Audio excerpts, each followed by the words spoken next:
Good evening, Soldier Boy here, and welcome back to Assassin's Creed Valhalla for the Age of the Vikings Discovery Tour and livestream number 3 as we continue our journey to discover the secrets of the Viking Age. Now, it's been a busy day. We streamed this morning for 4 hours with Assassin's Creed Brotherhood, got quite a bit done, and now we're live again this evening. This isn't a normal thing, mainly because I physically can't manage it normally.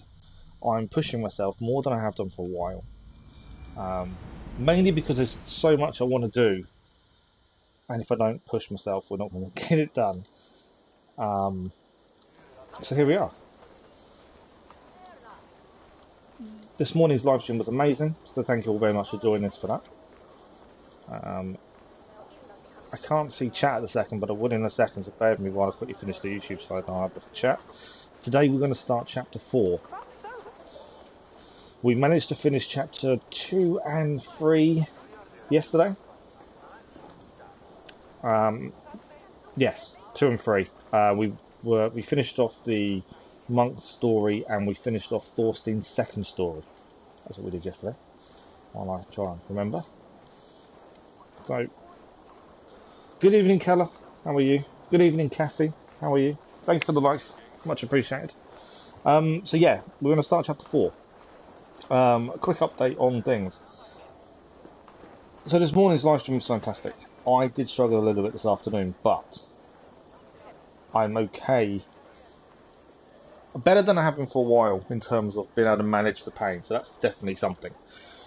So today, this evening, we've got Age of Vikings Discovery Tour for Assassin's Creed Valhalla. We'll see how much we can get done in the next 2 hours. And then no live stream tomorrow daytime, but tomorrow night we start, and hopefully at a slightly earlier time. I'm thinking an hour earlier than now. So we'll have a 3-hour stream, but it'll be 8 PM UK time, so an hour pre now, if that makes sense. I'm not explaining it well, I know. And we'll be starting the Guardians of the Galaxy game tomorrow evening. And then Wednesday, we've got to work out what we want to do Wednesday evening, whether it's more Guardians of the Galaxy or whether it's more of this. I don't want to put this to one side and leave it. I want to carry on as well. But it's decisions we need to make at this point. We've still got Genshin Impact to start. We've still got Brotherhood to carry on with. There's so much we need to do. It's just trying to place things in a certain way that we're not missing things. We're going to have quite a few things on the go at the same time if we're not careful. But here we are. We're ready. So let us begin.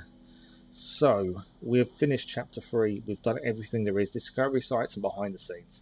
I will say, the more we've done of this, the more I'm really enjoying it. And I hope you guys are as well. It's so different to what we expected. Odyssey's Discovery Tour was fantastic at showing us Greek history and how they lived and that kind of stuff.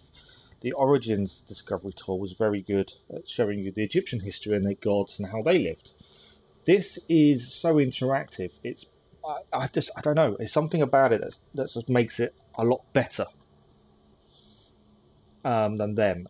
You know, you walk around at your own pace in them, whereas this is very much interactive, and I really like the stories it's giving us at the same time. You would honestly try this Discovery Tour. It's a very good way of doing it, isn't it? And I'm really happy with the way they've done it. I'm loving it, let's put it that way. So, anyway, on we go, before I get carried away and don't actually start the game. So, we finished chapter 3 yesterday evening. You're really enjoying it and learning new things. I like the mini stories. Exactly, Kathy. I think that's what it is. It just makes it a bit more personal, doesn't it? And I think that's what helps. So, we finished chapter 3 yesterday. Thorstein convinced Harold to let him leave. He purchased a boat. And chapter 4, I think, carries on from that. The fact that they added side quests to Discovery Tour is great. Oh, it is, absolutely. Good evening, Cass, how are you? So, chapter 4, Into the West, in 871. So where are we here? We was in 870, so a year has passed, and it was a year that Harold asked Thorstein to wait. And it obviously took time to build the boat. We picked our kill for the boat as well.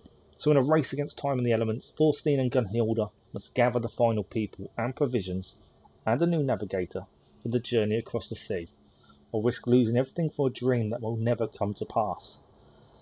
Sounds a bit ominous. Glad you're feeling better, Cass. Obviously, loading screens going to take a little while. I tried to load in before I started the stream just to save that bit of extra time.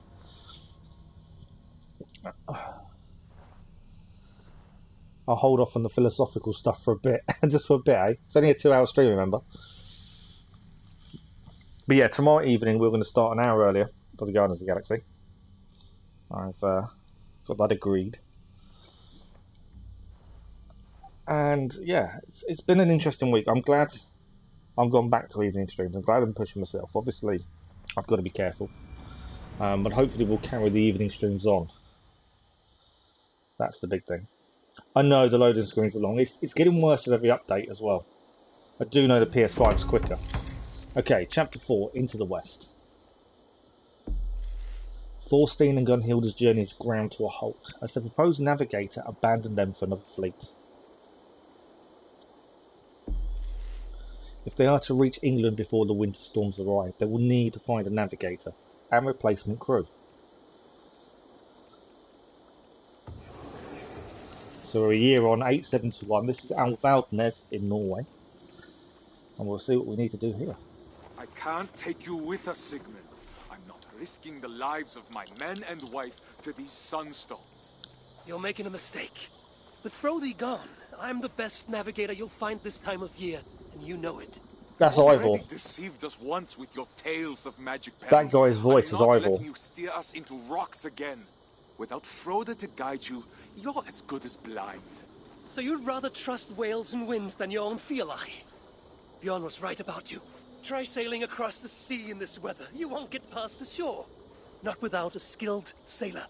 You're absolutely right. I do. Exactly what I'm thinking, Keller. That's Ivor's voice actor. You weren't one to begin with. I hadn't recognised any of the others until that one.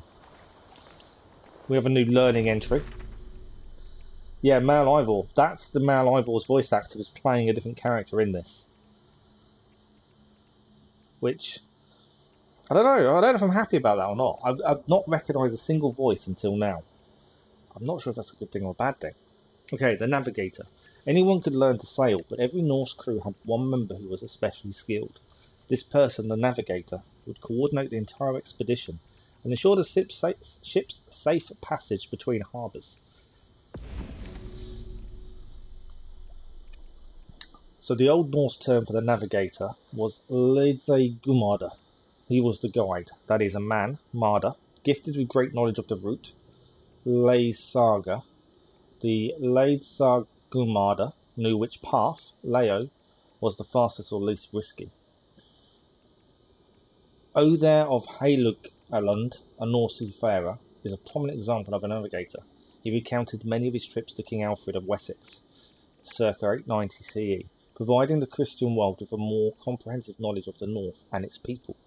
Here is an excerpt of the Old English Orosius, chronicling the beginning of Othere of Hagalund's journey in the north.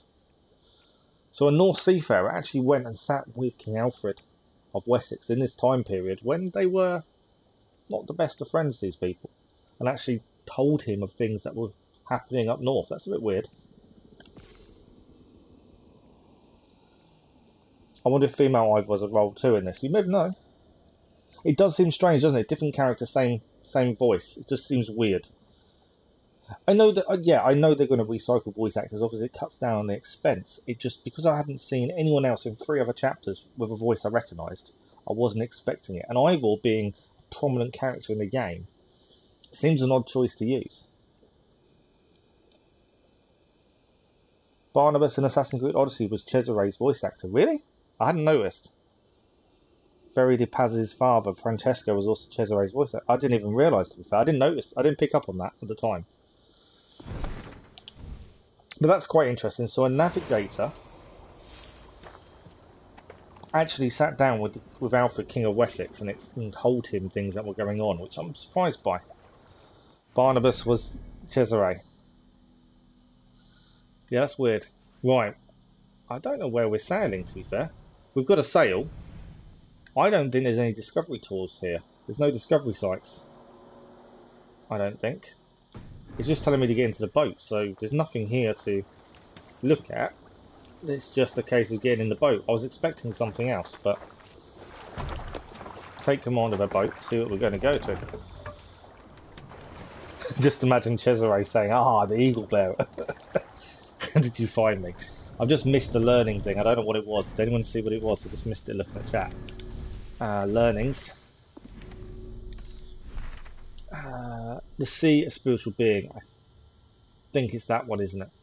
Was that we read that one?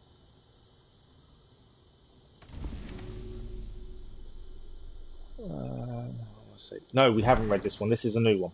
So the sea, a spiritual being. For ancient Scandinavians, the ocean was more than a massive body of water. It was also a spiritual entity of its own personality, as well as a world in itself, full of mysteries, magic, danger, and the promise of exciting challenges. You'll see they are the same.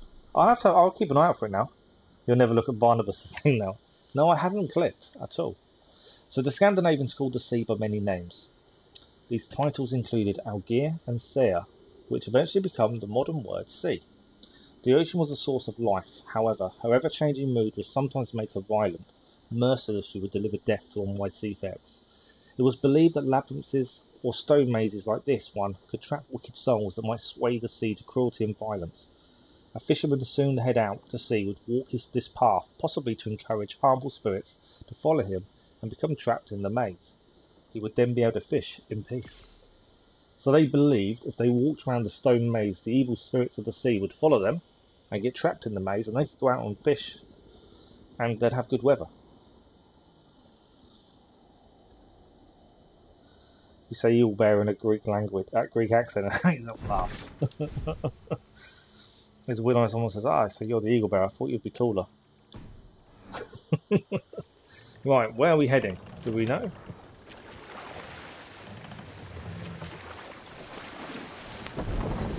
I don't know if we're actually going to sail to England. I thought chapter 4 there'd be more discovery sites. It doesn't seem there is. Good. Froda's betrayal cuts deeper with each navigator we're forced to turn away. He got an offer he couldn't refuse. Wouldn't you choose to sail with a great sea king given the chance? I already am. Regardless, Froda broke his word. Now we have no navigator and no men in the middle of the sailing season. How are we supposed to cross the sea? Trick is waiting for us in Notfall with our supplies. He might have heard of someone trustworthy. Notfall folk dread the great waters more than a feral cat. They'll be of no use in the upcoming storm. No. I'll ask my mother. She knows everyone in Ekundarsund. I'll find a clan to join us there. Is it wise for you to go? They might not agree to sail with a woman aboard. I'm sure my charms will outweigh their fears. I didn't obviously want to talk while they were talking. So their main navigator has left another crew. They're fearing about travelling. But I'm pretty sure we're going to Notfall now. And I'm just going to double check. We've been to Notfall. Because it's over here. So which tells me we've got no discovery sites. So this fourth chapter, in theory, should be all story and nothing else. Lucky being an eagle bear, they can do anyone's height. Yeah, no, I get that. Do you think the discovery tour also takes you to France? I don't know, to be honest. I don't think so. But I don't know. I've not really looked in depth at the chapters. Right, let's. I need to close sail, otherwise I'm going to crash. There we go. This is where we need to go. Trick looks busy with our supplies. Good man. I'll be off then, to find the men we need. Dock the Be boat. swift, my love. We'll meet you in Ekundarsund once the boat is loaded. So it sounds like we're not really going to have any main things to learn here. It's all going to be story, which is quite good. Imagine someone saying, "Damn you stupid eagle bear." I don't know why, but it sounds hilarious. So nutrition on board. Nutrition during a long voyage could be challenging. While ancient Scandinavian sailors were able to eat largely depending on where they were sailing, on the high seas, near the coast, or on a river. Water and sometimes alcohol were the first provisions to be brought on board. Generally, the sailors' diet revolved around non-perishable foods such as hard bread, dried fish, or dried meat. Perishable items such as fruits or vegetables were added to the menu when possible. However, they spoiled quickly and could only be replenished where stocks of such supplies existed. In other words, where sailors could find them in nearby settlements or by foraging on the land. On short sea or river routes, sailors would go ashore to fill up on food. Since cooking with fire was possible on land, the crew would enjoy a good, hot and fresh meal like the one depicted here. On the high seas, however, the reality was quite different. Looks like a really decent meal, actually. Some sort of meat they've caught, deer probably. Well, looks alright, standard meal. Good evening, gaming. How are you? You're playing as a teenage Connor in Boston. Nice. Okay, we've got to go and speak to Trig to get our supplies. Here he is. Trig, I gather these crates are full of dried cod? They are. And the other ones have hard bread, mead, and wool canvases for the crew. Excellent. You have served us well for many years now, Trig. Faithfully. You think Assassin's Creed 3 is underrated? I completely agree with you. You've treated me with respect. I'm grateful for it. Now I hope my debt has been paid. In full. Are you sure I can't tempt you to come with us? Your help would be invaluable.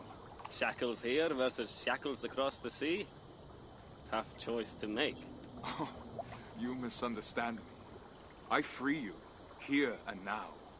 But if you return to me willingly as a slave, you can purchase a place amongst my crew. Once we're established in the land across the sea, I'll free you for good, and take you as my partner in trade. Not many slaves would get an offer like that. Well then, let's get these supplies on board before the storm hits us. So Trig is our slave by the sounds of it, but Thorstein has offered him the greatest gift. As Thorstein and Trig load the ship, Gunhilda makes her way towards Elkersund. Are we going to be Gunhilda now for a little bit? We are Gunhilda. Speak to your mother in Elkersund. Taking a horse to Elkersund would save some time, but it's not without risk. Riding a four-legged animal before setting sail could bring bad luck on your journey. Oh wow, okay. So we are Gunhilda. Let's do a quick panoramic view. Why is it not doing a panoramic view? Normally does, and now it's not allowing me to. Okay, it won't let me do it says panoramic, but it won't actually let me do it. But no matter. We have a choice. We need to go to Elkundersund to speak to her mother. We can ride a horse, which will save time, but riding a four-legged animal before setting sail could bring bad luck. So what's the choice? What do we reckon? Do we ride the horse and risk bad luck on our journey? Or do we not? What is that there? I think we've seen this one. Yes, that's one we've done. So yes, we've got a choice. What do we do? Do we ride a horse or do we not? Do we risk the bad luck on the sea? Do you like power scaling certain characters like this for this and who? I love power scaling. Assassin's Creed 3 is massively underrated. I don't think it's a bad game at all. I think it's definitely underrated. Assassin's Creed 1 needs to be remastered, absolutely. With the Dark Chapter Story of the Brotherhood, so many players like to play the game in 0% brightness. Really? Don't ride the horse. Kathy says run. Gaming says don't ride the horse. You played it for 100% brightness. Don't ride the horse in Keller. Okay, so we don't want bad luck on our journey then. Four legs are faster than two. Okay, well this is about animal taboos. So I complained yesterday when we did the taboos on the sea, this one here, and it didn't really give us much info about what the taboos were, but it's done it separately. So animal taboos. Some animals were taboo in the seafaring world. The bad luck they could bring upon the sailors was so serious that it was forbidden to mention their names aboard a ship or even across their paths on the way to the shore. So this should be a little bit more in depth what we had previously. As a matter of fact, modern archaeology has proven that horses and other taboo animals were included in Scandinavian expeditions such as Icelandic settlement. This scientific reality might seem to suggest that the taboo against mentioning or ferrying farm animals aboard a ship was not taken seriously. However, when it comes to studying the beliefs of ancient cultures, it helps to be cautious. Many practices which were logical at the time may seem to be contradictory when seen through a modern lens. So if one accepts that maritime taboos were at the time logical and real for Scandinavian people, one needs to consider the other archaeological discoveries in that context. One possible theory that could account for both the existence of animal taboos and the archaeological evidence of horses aboard ships is that these taboos could be richly challenged. Scandinavians might have been able to counteract the bad luck by breaking the taboos on purpose. Weather vanes were used to know the direction of the wind. This knowledge was fundamental, even vital to seafarers. It is therefore astounding that this weather vane was made in the shape of a horse, a land animal that should have been a taboo to speak of on board a ship. So that's really weird, isn't it? So the Vikings believed horses were taboo when it comes to going to sea, but yet they make a weather vane for the boat in the shape of a horse. That is, yeah, as it said, it's massively contradictory, but why? That's one of those weird things. I've got you to download Valhalla again. And to be fair, the Discovery Tour is fantastic. Thank you for liking it. That was much appreciated. The Discovery Tour is definitely worth it on its own. Okay, we're just going to stick to it though. Even though it said these taboos in modern eyes won't make 100% sense, we'll go without the horse. I think we've got a little bit of a glitch in terms of the panoramic view, because it won't allow me to activate it, but it's still at the bottom of the screen, so we'll ignore that. And it's telling me to summon a mount. We're not going to do that. Where are we heading? The start is very long, absolutely. Absolutely gaming, the start is very, very long. So we're heading all the way over here. Gunhilda is going by foot, so we don't cause any issues on our journey. Yeah, it's a weird one, isn't it? And it did explain, though, that when we look through these things with a modern eye, they may seem contradictory, but at the time, they wouldn't have done to the Vikings. So I kind of understand it, but you still do look at it and go, really? Strange decision. But then some of the decisions we look at now and go, why did you do that? But back then, it's what they knew. So it kind of makes sense to a degree. He just wants to be Connor, because that's the main point of the story, isn't it? Well, Hytham is a good character. I think the way they do it is quite good, but I think you're right. I think you should get into Connor a bit sooner than you do. These Icelandic women, I will say, Icelandic? They're not Icelandic, are they? These Norwegian women, the Viking women, were hardy women. A bit of cold, they didn't mind a bit of cold. And in fact, some of the women were the fiercest warriors the Vikings had.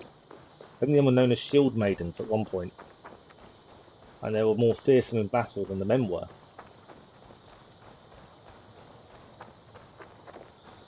He's not freezing walking like that. No, because women were hardy. That's the difference.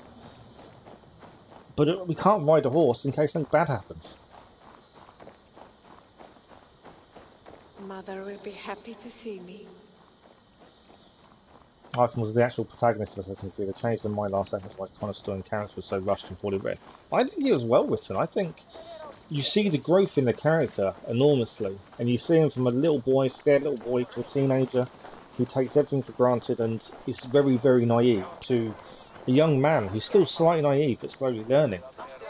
And it only goes on from there. I think they wrote the character well. Okay, admittedly, anything can always be done better with hindsight.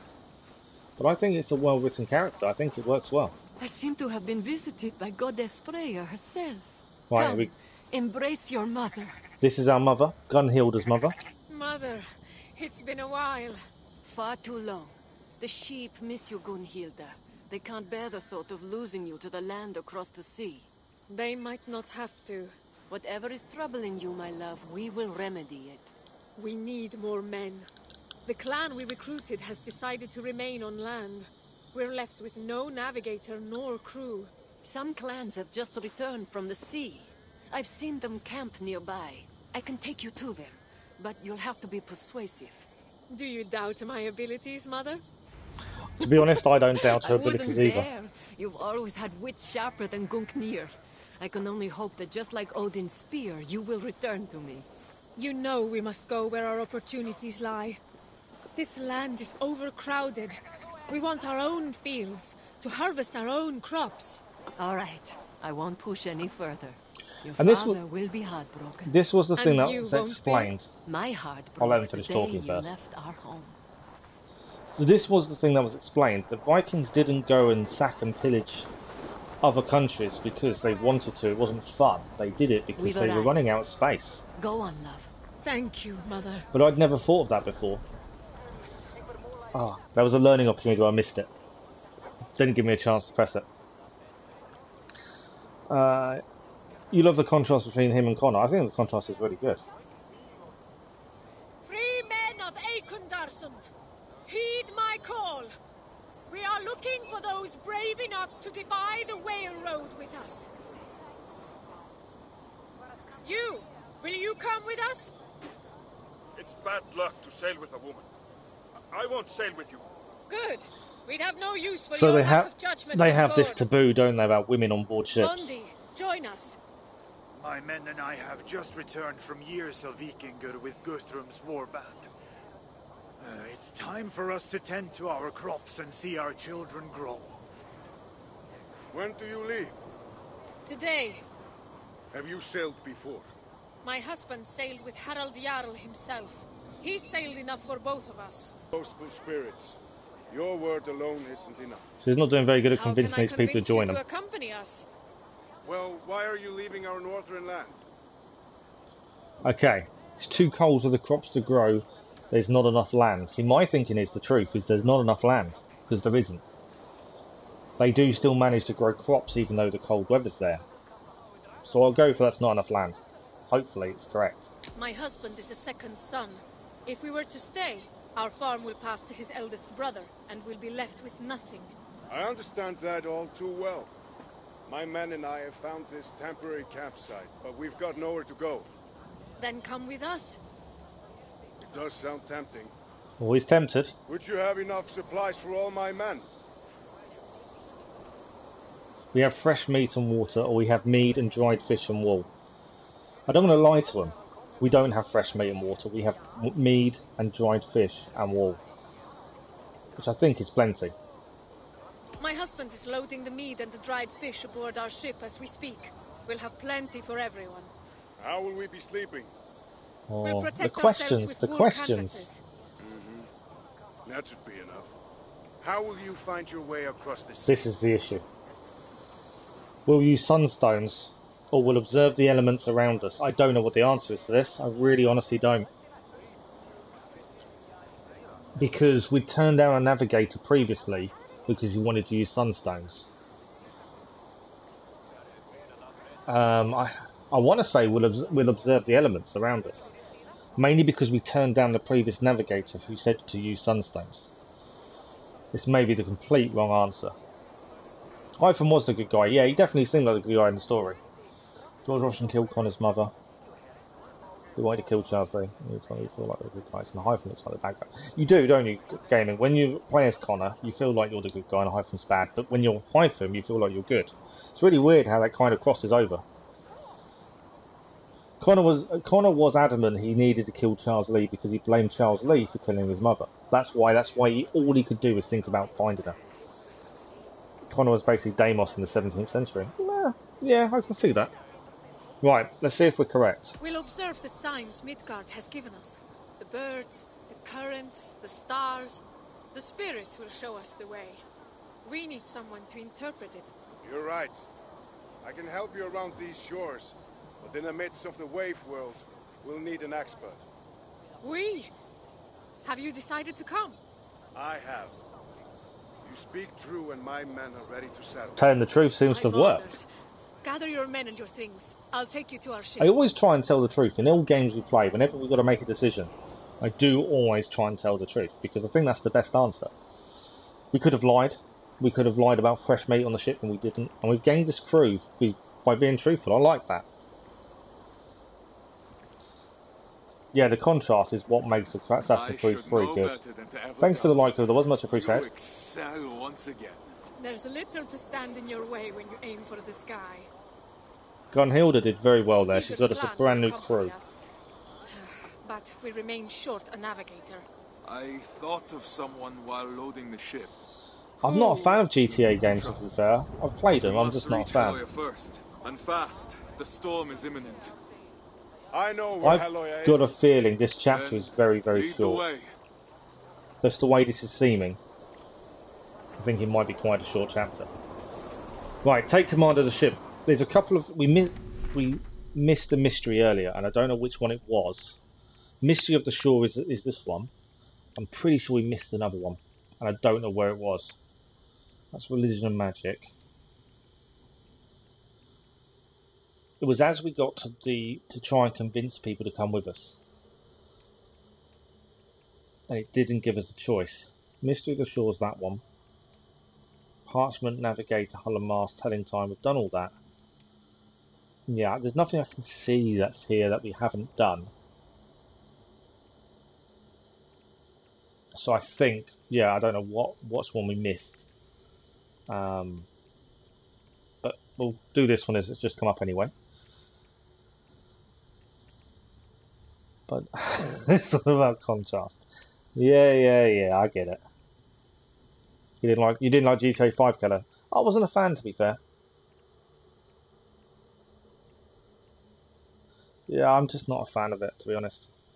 Right, Mystery of the Shore. The shoreline was full of social activities such as fishing and trading, and when possible was a welcome sight for homes. It also held special significance in the minds of ancient Scandinavians as a place both magical and sacred. For some reason I can't read. The shore was a liminal space, a threshold between life and death. Magic rituals were thought to have a greater chance of success if they were performed at the water's edge, and drowned sailors were often laid to rest there. Legend said that ghosts couldn't cross over water. Therefore, to prevent angry spirits from travelling inland to haunt the living, the dead were buried at the edge of the sea, in the intertidal zone, so that their graves could constantly be covered by running water. Stone monuments were raised to mark these burial places. The stone pictured here could have been used to stretch the wooden thread of a sail in the making, but some specialists believe that it could also have been an amulet of some sort. Did this stone come from the shore? If so, ancient Scandinavians would have considered it to be filled with magical energy and likely to bring good luck or provide protection. So they think, one theory was this is what they used to spread out the wool to make the sail, but the other side of it is they also think this could have been an amulet or charm that they wore as good luck when leaving on a voyage. Because it came from shore, it should have the magical energy of the shore in it. Where are Scandinavian people from? Norway. I could be completely wrong there, to be fair. I'm pretty sure it's Norway. I'm going to double check now you've asked. I don't want to be massively tell you something completely wrong, but I'm pretty sure it's Norway.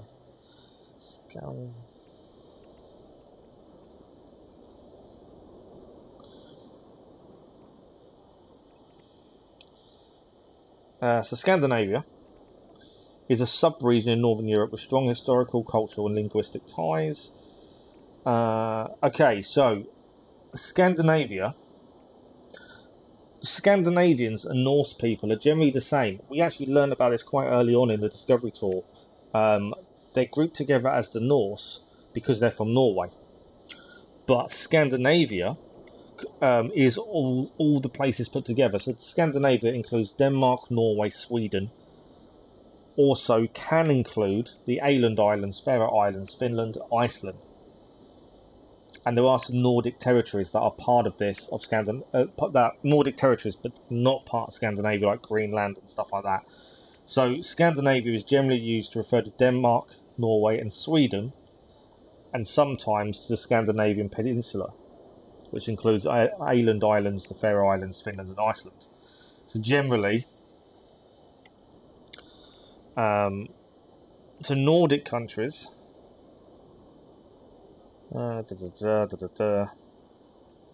yeah, so basically Scandinavia is the same as Nordic. It's the same thing. Nordic countries is used unambiguously for Denmark, Norway, Sweden, Finland and Iceland, whereas Scandinavia is a little bit more narrowed down to the main three countries, Denmark, Norway, Sweden. But Norse are Norway. Well, Norse is Norway, which is Norwegian, isn't it? You just call them Northern Light folk. Okay. Good question, though, to be fair. Right. Yeah, I think this chapter may be a fairly short one, the way it's going. Back in the boat. Where are we heading to now? We must exit the fjord. Sail right. And we've still got this slight bug where it's giving me a choice to panoramic view, which we don't want to do. Sail wide to exit the fjord. Not too sure where we're heading, to be honest. We've got to reach Helloa, the Navigator's Island. Now straight ahead towards the setting sun. Okay. Let's have a look at Seafaring, shall we? I'm just looking to see if there's anything we've missed. Seafaring. So this is the next one we haven't learnt yet. So Seafaring. The best medieval Scandinavian navigators didn't rely on physical objects as sunstones. They drew an ancestral tradition and personal experience to hone their seafaring skills. This tells me I actually got it right. So when they were asking, when we were trying to get the clan to join us, they were saying, how are you going to navigate? And I chose, mainly because we'd said no to a navigator who wanted to use sunstones, I chose to use the elements. So, and it turns out the best navigators didn't rely on sunstones. They relied on tradition and personal experience. I think I got it right. So in a society with neither maps nor compasses, a sailor needed a keen knowledge of the seascape. There were several ways to acquire this sea lore. One was through ancestral tradition. Late Iron Age Scandinavians with sailing routes discovered dozens of decades earlier. They passed this knowledge down from generation to generation through an oral tradition. Their maritime expertise was transmitted by word of mouth to their descendants, who secured it by repetition and imitation. The other way to learn sea lore was through direct experience. Becoming a sailor required being in the field, or in this case, on a boat. Sailors were constantly performing the same shipboard movements and travelling the same routes. Through repetition, seafarers became familiar with the motions of the sailor and of the ship as it navigated different weathers and currents. This practical style of learning helped sailors gain a much deeper understanding of seafaring than they would have had from a theoretical approach. Here's a beautiful photo of Norway, showing the stunning grandeur of the landscape that flanked Vikings on their way to new and adventurous expeditions. That is one hell of a view. Look at that landscape as a view, that is incredible. But so the way they learned to sail was through generations and generations of word of mouth and teaching from father to son, mother to daughter, although men didn't like women being on board a ship, it seems, but they learned from doing, where sunstones was a more physical thing, by the sounds of it. Are Australians related to Anglo-Saxons? No. Australians are related to the British because the British used Australia as a penal colony hundreds of years ago. I can't remember what year it was. So Australians nowadays are closely related to the English because we sent all our convicts over to Australia. But obviously you've got the Aborigines over there as well. But I don't think they were Anglo-Saxon. I don't think. You're asking some really tough questions tonight, Gas. Not that I'm complaining, it's just you're asking some tough questions. Australian heritage.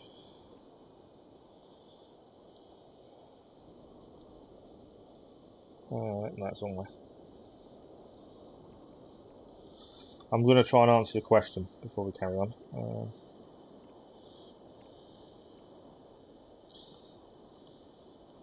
I don't think they are, though. I'm pretty sure they're not Anglo-Saxon. Okay, so they're not Anglo-Saxon. So they're actually known as Anglo-Celtic Australians. And they are Australians whose ancestors originate wholly or partially in the countries of England, Wales, Scotland and Ireland. So, as of 2016, 58% of the Australian population was Anglo-Celtic. And that's because they came from England, Wales, Ireland and Scotland. And the other one is European New Zealanders. But yeah, we used it as a penal settlement in 1788. And we sent over 100,000 convicts, mostly from England, to Eastern Australia. Scotland and Wales didn't have as many. We sent over 100,000. So yeah, they're not Anglo-Saxon, they're Anglo-Celtic. Because of who we sent across. It's not tough. I'm quite happy to look it up and try and figure out the reason. Some of it I do know and some I didn't. I knew about the penal colony. Didn't know how many we sent though. many reasons why I pass many classes. No, absolutely. There's nothing wrong with asking questions. The more you ask, the more you learn. The more you learn is never a bad thing. Right, my sail's gone in. Let's put the sail back out, shall we? We're going to get a little song as well by the sounds of it. We're heading to the setting sun.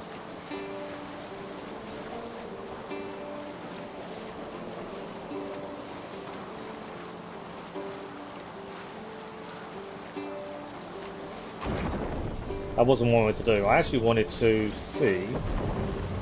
No, I can't. I was going to see if it would sail itself, but I don't think it will. So we're looking for an island for a navigator.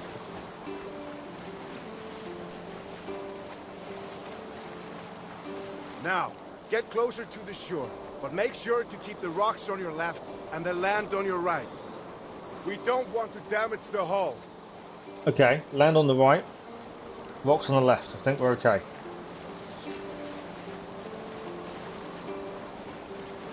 We may need shy to ask the teachers things. I get that.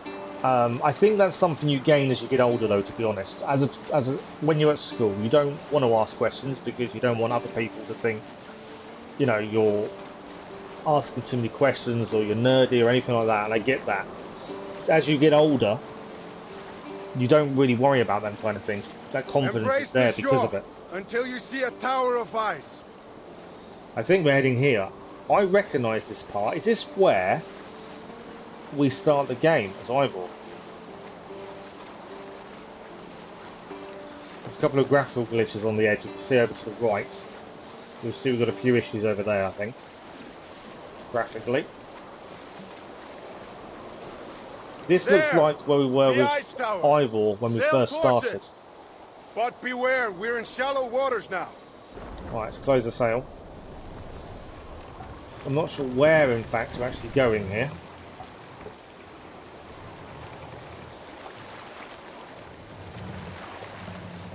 Obviously, I don't want to damage the boat too much.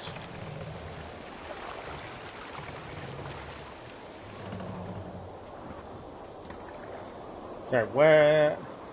Oh, it's past the frozen tower. I didn't know that. We're going past the frozen tower.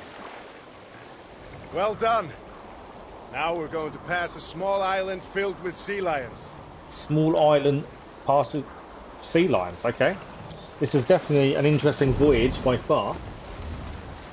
At school I was the most shy person ever to me outgoing life to find. School is definitely a phase, exactly. You know, I get that you don't want to ask questions at school, that's, you know, that's normal to be honest. But yeah, as I say, as you get older, then kind of things don't worry you so much. So we're looking for the island full of sea lions. I'm assuming it's on our left. No, I can't see the sea lions. I'm thinking I'm heading this way. Don't think we're heading there. There's no sea lions there. Past the sea lions island. Our destination is ahead. Storm's coming in. Can't barely see where we're going. Do not lose your course through the storm. I'm looking at that red light in the distance, a fire I think it is. That's what I'm aiming for. That is 1 storm and a half. Just going to follow that red light. I think it's a fire. Do you see the light? Go towards it. It's our destination. Okay.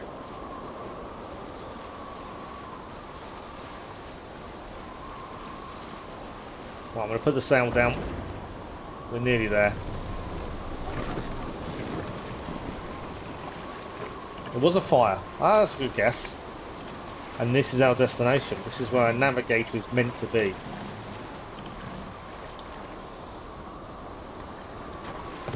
You're the same at school, very shy and more confident in online school.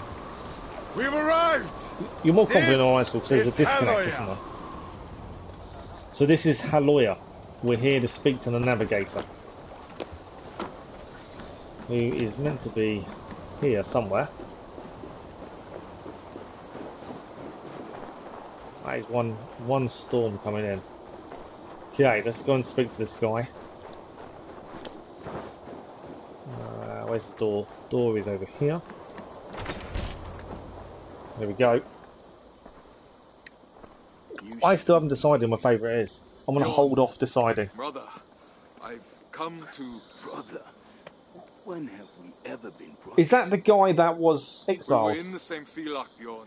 We've sworn oaths to respect, support, and protect each other. They still hold true for me. Those oaths were broken. Keller's as Alexis, yeah. Cass's Ezio, Black, and Edward. You might have forgotten, but I've had years of solitude to remember. I think that's the guy we exiled. Your scorn would be the death of us all. I haven't forgotten, but I refuse to let the past haunt my future. Maybe you should do the same.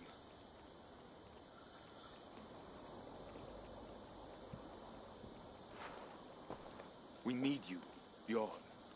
Join us. Lead us through the salted mountains.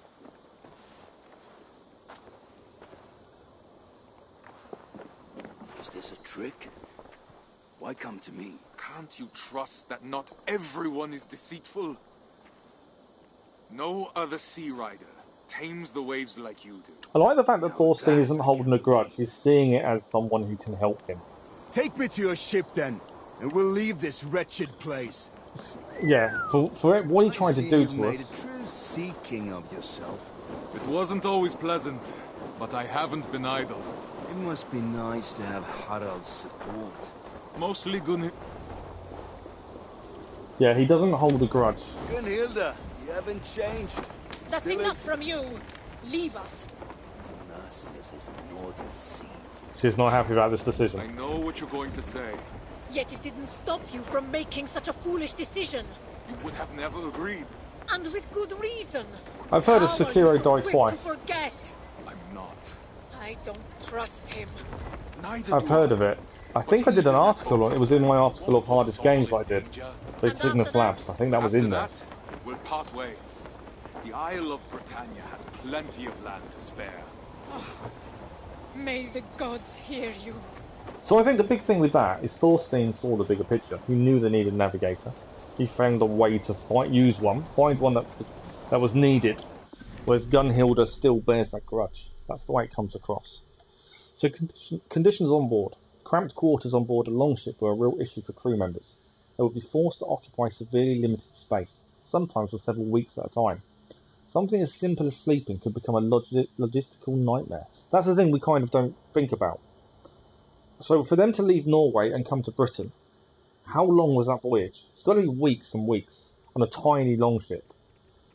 Whereas now it doesn't take half as long because obviously we don't use sails, we don't use rowboats anymore. It's all, proper engines. So it's a lot quicker. But it must have taken them weeks to get across. And they were navigating by pure instinct a lot of the time. There wasn't maps to follow. So they could find land and not know where it is. There was no guarantee they'd actually turn up in England. That's the interesting thing. So longships had an open deck. The distance between the keel and the floor was relatively short, usually less than 1 metre. This meant that supplies had to be stacked around the crew. So did the equipment, which included oars, weapons, anything else the sailors would need during their travels, or once they reached land.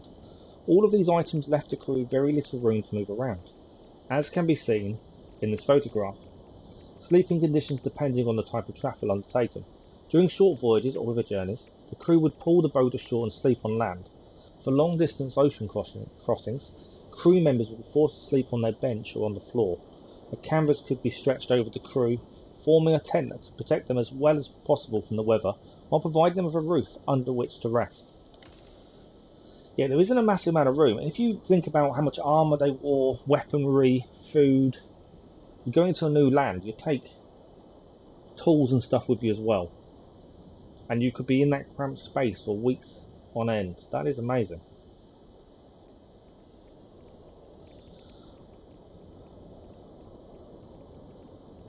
They won Game of the Year in 2019. Yeah, it's not easy. No, it's more like Dark Souls. Keller's right there. I'm pretty sure I wrote an article on the hardest games, and that was in them. That game was in it. It's known as one of the hardest games, only because the developers wanted to make it a challenge. Yeah, it's Dark Souls. I would definitely say Dark Souls. Keller's correct in that, I think. The rage like you tried Witcher 3 on Deathmarch. Okay, we're back into the boat. Take command, we're off sailing. Begin your journey into the west. We're going to open the sail. I've got no idea where we're heading at this point. Head towards the eye of the storm! We're heading Brace towards... yourselves! The road is treacherous! Okay, I'm not too sure this is going to go well. We're heading towards the eye of the storm. With the help of Bjorn, an old foe turned ally, and Steiger's crew, Thorstein and Gunhilda are set to depart. As they sail toward new lands, will they be able to leave shared enmities behind, or will the past return to haunt them? Basically, can Bjorn be trusted? We have finished Chapter 4. Journey begun. Into the west is finished. We've got an early medieval horse, the Fine Mount, as a reward. And we are going to continue with Brother Alric for a barter for peace. So this is 878 CE in Chippenham. 7 years have passed. Brother Alric, now a confidant of King Alfred, has been Guthrum's hostage at Chippenham for 5 months. In order to win his freedom, he must think Guthrum to seek peace, which the aging Jarl is loath to do. So we learned that Alric was the Isle of Ely monastery when it was attacked by King Harold and Thorstein. He ran away with the relic, as he was told to by the nuns and the abbess. 7 years later, he's been captured by a Jarl, and he's been captured for 5 months, and he's now going to try and convince the Jarl to seek peace, basically. But I think that's all caught up story-wise.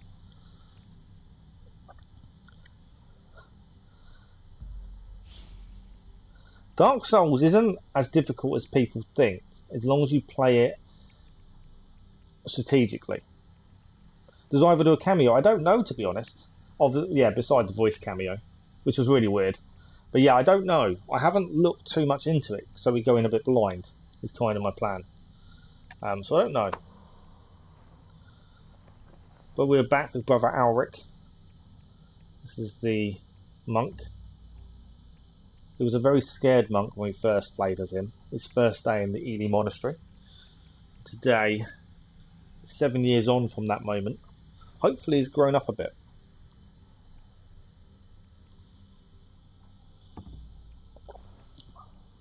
When you heard Bayek's voice in Assassin's Creed Valhalla's Hidden Ones ending, he jumped from his seat and left my room.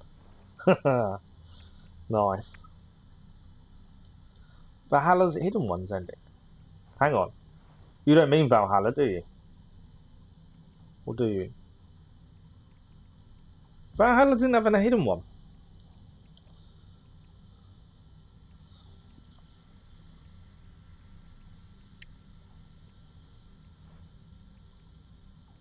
Am I missing something?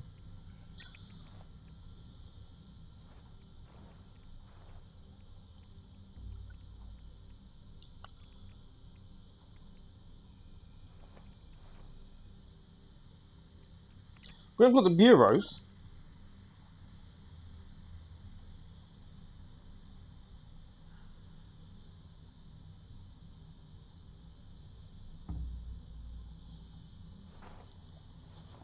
Yeah, it was the bureau's ending. Well, I get what you mean now. I didn't click when you first said it.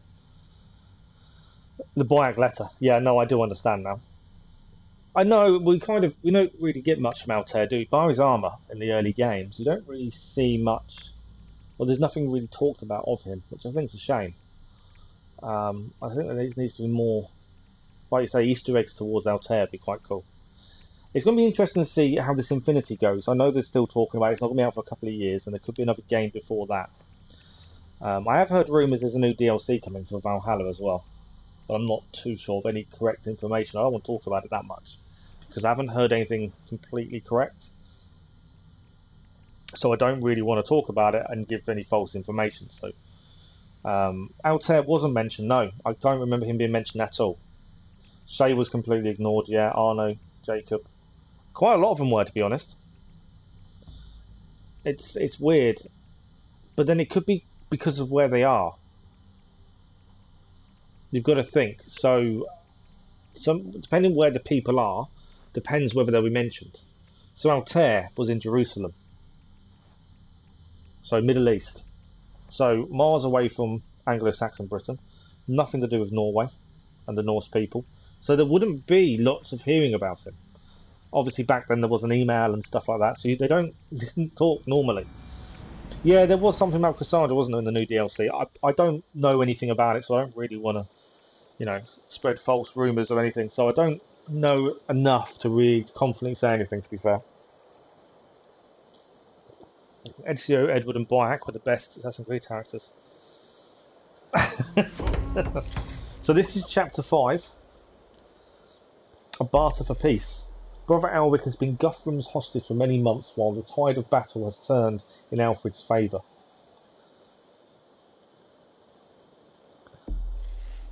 Now Alfred has besieged the Danes' army at Chippenham and all await his final word. Will it be for execution or murder or mercy? I need some murder then. Praise be to God, the Most High, glory of glory, Lord of lords. Help me to show your grace and forgiveness to those who need it most. Guthrum Jarl approaches. So this is 6 years after Thorstein left Norway. Keeping track of different years. Are you done speaking with your god for now? My dialogue with him is constant, my lord, even if my lips are not moving. My lord I like this, that my answer. lord that. Oh, you Saxons are quick to bend the knee. Perhaps it's why you make such excellent prisoners. And yet King Alfred's army of Saxons has you surrounded. Yes, well.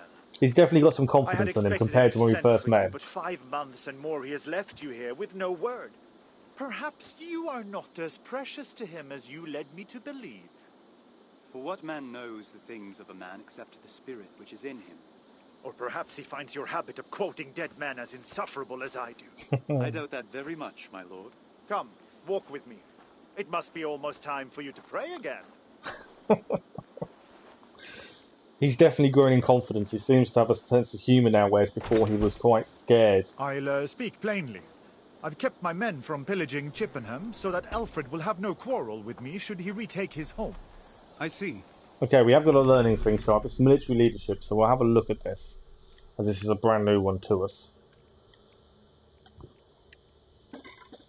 Connor was too busy looking for Charles Lee. Good point. Okay, leadership was crucial in times of war. Each warband's leader was responsible for the behaviour of his men. Without leadership, warriors might succumb to the urge to pillage conquered towns. This could lead to destructive infighting.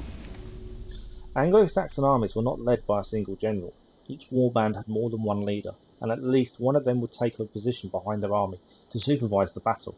It may also have been mandatory to have another leader on the front line, well placed to lead by example. A commander who would get his hands dirty with the rest of his men was a source of inspiration and morale, two key qualities that kept armies fighting against unfavourable odds.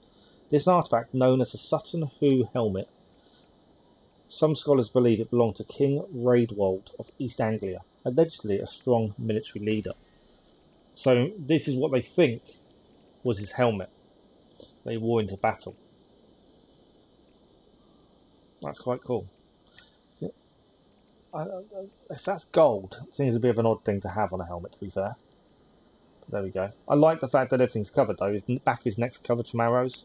Although I don't know how thick that is. An arrow probably could have penetrated, to be fair.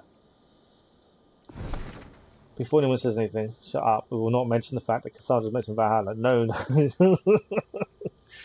You're not happy about that, are you? I will be at your mercy instead of you at mine. Can I trust you to speak on my behalf, or do Saxons cling to their grudges as dearly as Vidar? Christ demands we show others the mercy he has already shown us. You have nothing to fear from me, my lord. Well, we shall see.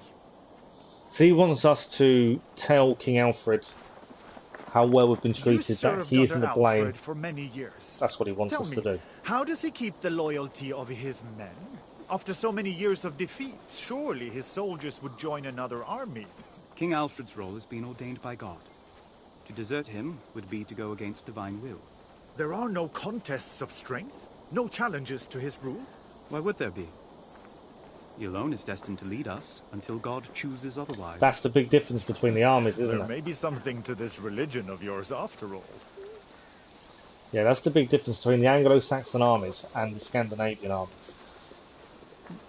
the Anglo-Saxons believed their leader, their king, was chosen by God, so they follow him unconditionally, which gave them that advantage that there was never a question of challenging leadership.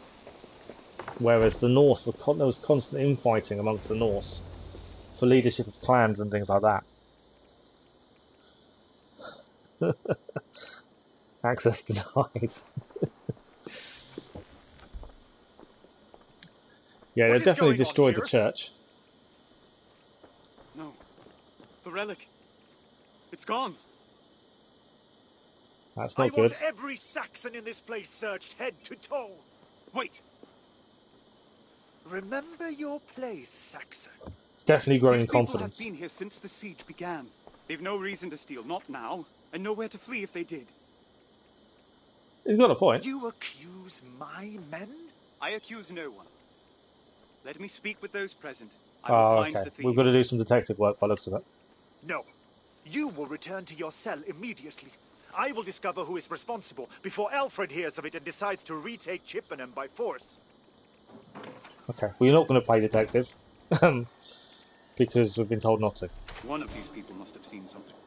We are going to play detective by the looks of it. I didn't think we were, but I think we are. Is that new? Anglo-Saxon Warfare? It is. So we've got two new ones here. Familiar Battlegrounds and Anglo-Saxon Warfare. I don't think we've...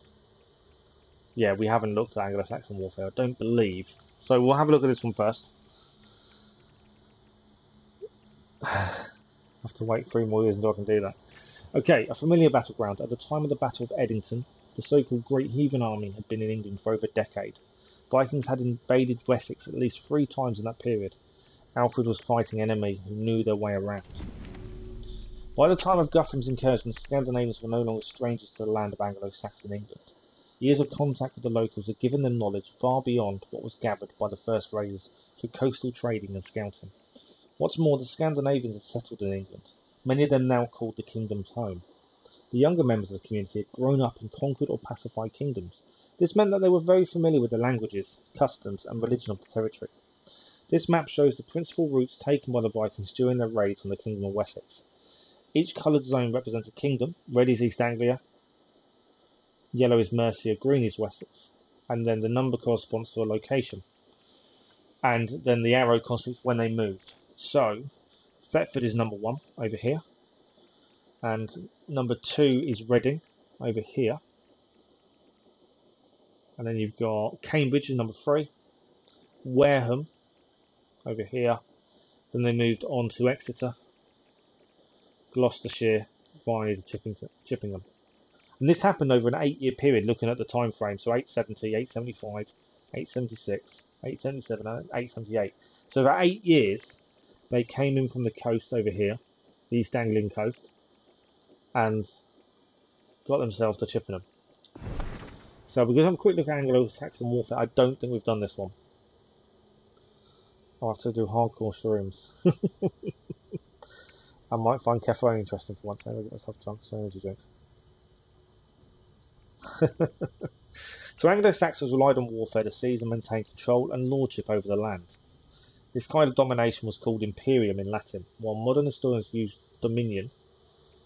Dominions helped leaders to ensure political success and social religious harmony. Aristocratic Anglo-Saxon men used war to maintain social control and to ensure their own powerful positions.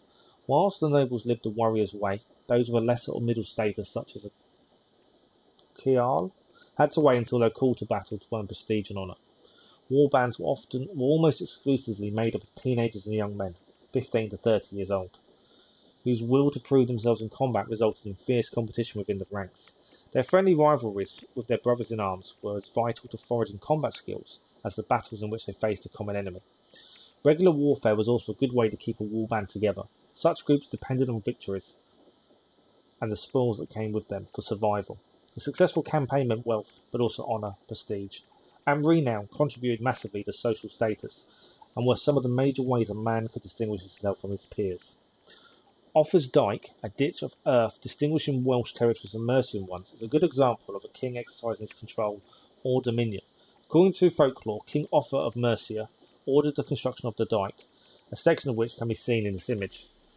So King Offa ordered this dike to be dug out, which was to show where the land split from Mercia to the Welsh. Okay, we need to do some interviews. Viking Warfare, this is a new one. We haven't done Viking Warfare before.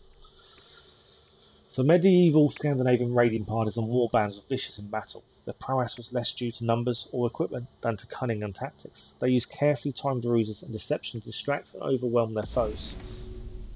At the beginning of the so-called Viking Age, Scandinavians wanted to acquire wealth, like this hoard of silver items. However, not all Vikings were warlike. If riches could be acquired without combat, Scandinavians would happily take that route.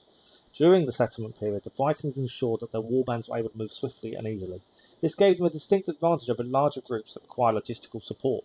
So that's completely opposite to what we believed the Vikings were, and what I kind of believed as well. I've always seen them as these bloodthirsty people that rape and pillage and take over places. But this is saying actually there was a little bit more cunning involved.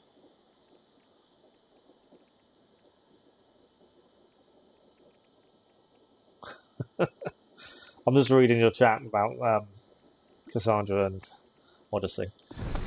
I'll stick with no comment, I think, for the minute.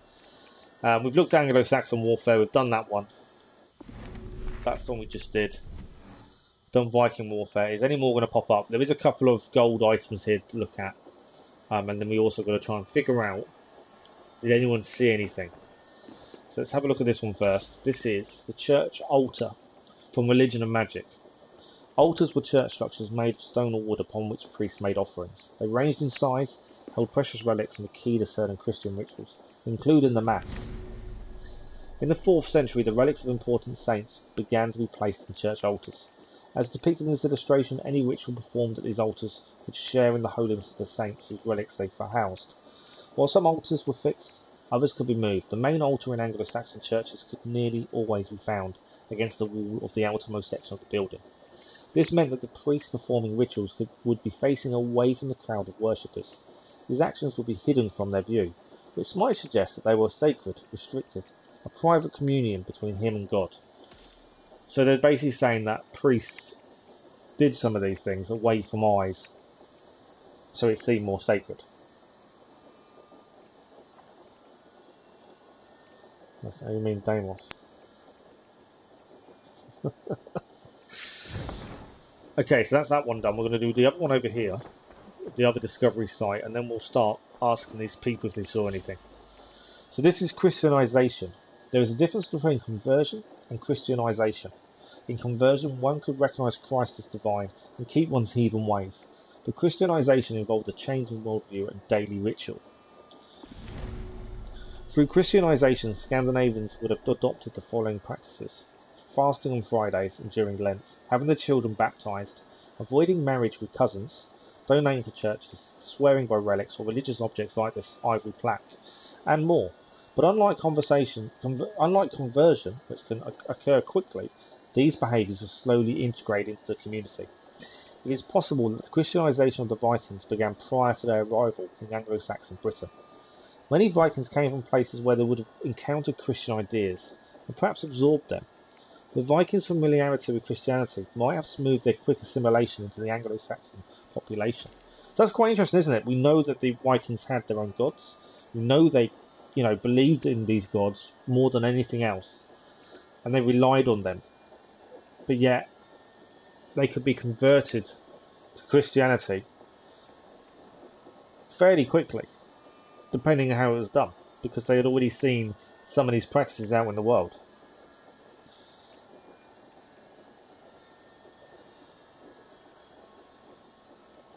Oh, I know about Cass and his Odyssey obsession. I know all about it. I'm looking at chat, I'm reading it. I'm obviously not going to get involved as much as I won't get involved, let's put it that way. Right, let's interview these people. Did they see anything about the relic? Did you see who stole from the chapel? Don't ask me. Please, just go. So he's hiding something. Straight away, we know he's hiding something. What about this guy? My apologies, but did you happen to witness anyone exiting the church with items made of gold or silver? Surely I did. Some Saxons came here and took everything they could, carrying it all off to the butcher's house. next to the market. That seems strange. Good Christians would have no reason to take what is theirs already. Are you questioning my honor? Merely making an observation. Thank you for your candor. So he's telling us that actually Anglo-Saxons came in, stole the relics, and took them to near where the butcher is. I think that was.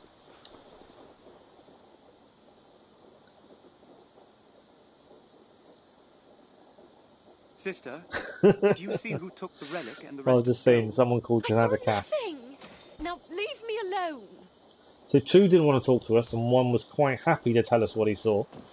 What about the fourth and final witness? This is a child by the looks of it. Young one, did you see anyone carrying items of gold from the chapel? I saw some men in furs and armor hiding things under their cloaks. They were talking about leaving Chippenham at night and said the statue would be too heavy. Then they went to the big house next to the Great Hall. You have done our Lord a tremendous service, child. Thank you. We need to find out what happened to the rest. So we've got two places to investigate. The butcher's house and the big house next to a Great Hall. Two different places to have a look at.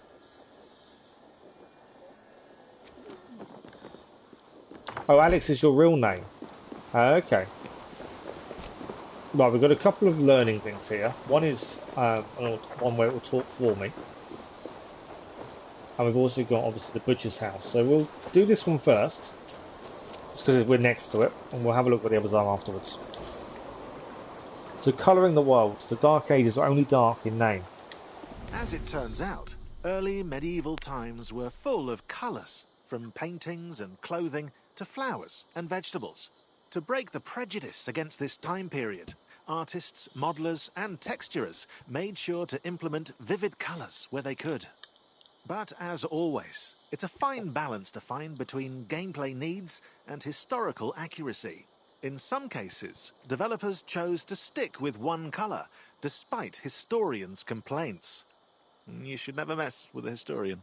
For example, pigs and carrots in AC Valhalla are pink and white respectively, although pigs at the time were brownish in complexion, and carrots, well, they had a wide range of colours, from white to purple. This choice helps with comprehension of the world, but also for consistency when certain objects are used in gameplay, such as the explosive red oil jars. Hence, one distinct colour makes items easily identifiable. So that's the whole point. The way they did the colours within the game, there were reasons for it. The red oil jars, you knew you could blow them up. You knew they contained oil. Just a type of oil.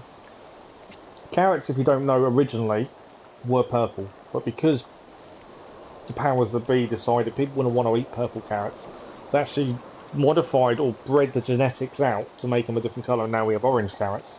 You can still get purple carrots, I think. It's quite an interesting way to do it. So they actually ignored historians some of the time to try and make things easier for the player. Which is probably the first time I've heard them admit that they didn't follow the historians completely. They were trying to do things slightly differently, just for the gameplay aspect. It's weird how Sean's Assassin's AC Valhalla breaking the fourth wall.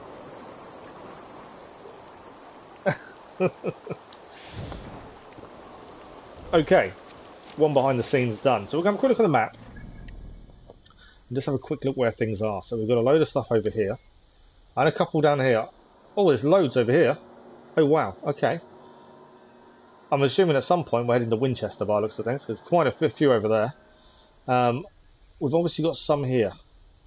So we're going to head to that one first. I can't zoom in anymore to have any closer looks. But there's one here, and we'll try and grab these two whilst doing these two missions. And then we'll grab these two, and then go from there. There's a lot further to this side though. Although that's to be expected, I suppose. We haven't done much in England. So I suppose it should be expected that there's going to be a lot here.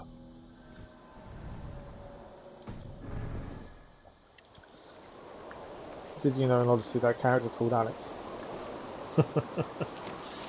Alex versus Pythagoras. Right, where is this one? I don't know if I can climb. I'm about to find out, I think, if I've gone the wrong way. I may need to climb up here to get to where we need to get to. We can climb a big monk. It's kind of taken a little bit out of what I was expecting there. I didn't think he'd be able to climb like that, but he can. Scouts before the storm. So before invading our territory, it was important for would-be conquerors to learn the lay of the land. The Vikings first sent scouts and traders to gather information on the places they intended to raid. So according to 789 Annal of the Anglo-Saxon Chronicles seen here, the first Viking raid to Anglo-Saxon soil took place many decades before the advent of the Great Heathen Army. Viking scouts would travel to a region, observing and trading with locals. This was done to gain insights not only on the land itself, but the power structures and politics. The Vikings used this knowledge to decide whether they should attack an Anglo-Saxon leader or serve him as a mercenary. They also used this intelligence to plan their eventual invasion. Viking scouts were not always subtle in their spying. Sometimes they left a trail of burned houses and villages. This was no accident. Vikings sought to intimidate their rivals through violence and destruction. They were fighting a psychological as well as a physical war. That's a very good point. The more they burned, the more they pillaged, the more they destroyed things, the more the Anglo-Saxons would be afraid of them, and they wanted them to be afraid. So it's probably one of the first times you actually see psychological warfare being used. Staff home is an actual plot point, still going. Oh yeah, the staff is still there, isn't it? It's still a big thing. Right, so from here, we're going to do a little bit of climbing again. Since we can jump and not get hurt. There we go. And our next point of action is this house over here. So I think this is the book. Okay, hang on. We've got another gold one here. We'll do this one first. Let's do the other next gold one. Stay in the winter. We'll do this, then we'll do the house. Vikings usually raided during the summer. They would sail the seas, then come back home in time to harvest their crops. Sometimes, however, they needed to find shelter abroad for the winter months. Unexpected circumstances occasionally forced Viking sailors to find a place to spend the winter. They would seek shelter in a small cove or river island to wait out the cold. These temporary overwintering sites could become permanent outposts, like emporia, villages, or even major cities as seen on this map. So the places on this map were meant to be small stopover places for the Vikings, but they actually turned into something greater. So number one over here is Torksey, Repton, Mercia, Shrewsbury, Jorvik, turned into a big town, didn't it? And London. That was their overwintering camps, and actually turned into these bigger places.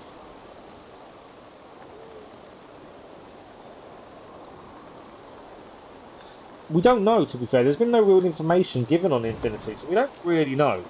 I don't want to give any kind of view on it without knowing what it's going to be like. Right, let's climb through the window. There's stuff in here. So it's nothing, not even firewood. I'll find no hidden relic here. So he doesn't think there's a relic here. This is the butcher's house, and there's definitely no relic here.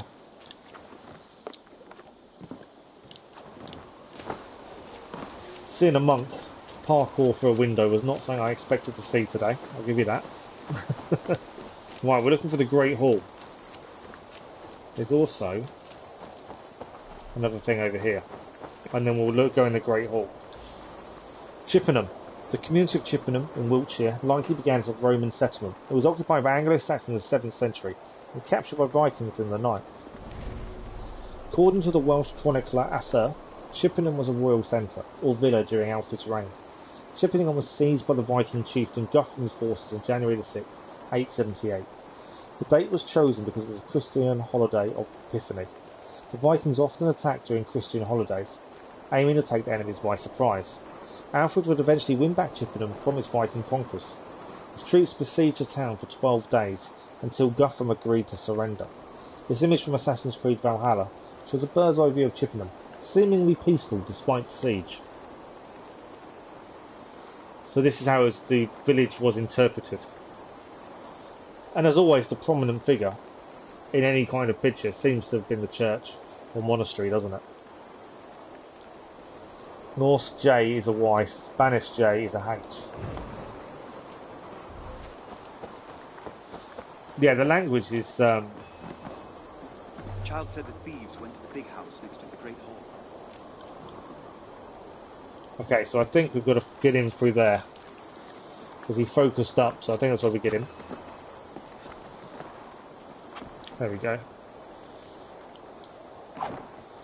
And in we go. What have we got in here? There's a note here. Let's have a look at the note. I haven't read notes for a while, since the game itself. Yeah, language, obviously everyone changes, don't they? J is a Y for Norse, Spanish is J is a H. It's weird how they all adopt different ways. Assassin's Creed Infinity, that's the one that they're talking about. That's going to be fully online. Dropping in and out of characters, supposedly. There's little bits been mentioned, but nothing major. We're looking at a few years before it ever comes to fruition. They're working on it now, but they have said it's going to be a good few years. So it's just a case of waiting and seeing. We don't know any real information. Most of what people have talked about when it comes to Infinity is conjecture. No one really knows what it's all going to be about. So this was a note to Guthrum Jarl. Bjorn looks for true sea king to honour. Thorstein Oathbreaker lies. Bjorn is a good sea rider and warrior. He'll bring us many riches. Welcome him in our Felag, my Jarl. I trust him. Frode. So, I think it's every studio is coming together to make it, from what I remember reading, but I don't know for sure. So, we know Thorstein forgave Bjorn for trying to get him kicked out of his raiding with King Harold. He brought him with him as his navigator, and in Chippenham, someone was trying to convince the Jarl to allow Bjorn to join his Felag, his tribe, and they're trying to say that Thorstein was a liar. That's quite interesting. Mr. Men, I don't even want to know what you're asking them to search. Right, okay, there's something here. What is it? Out of the mouth of babes. What were you able to get? Not much.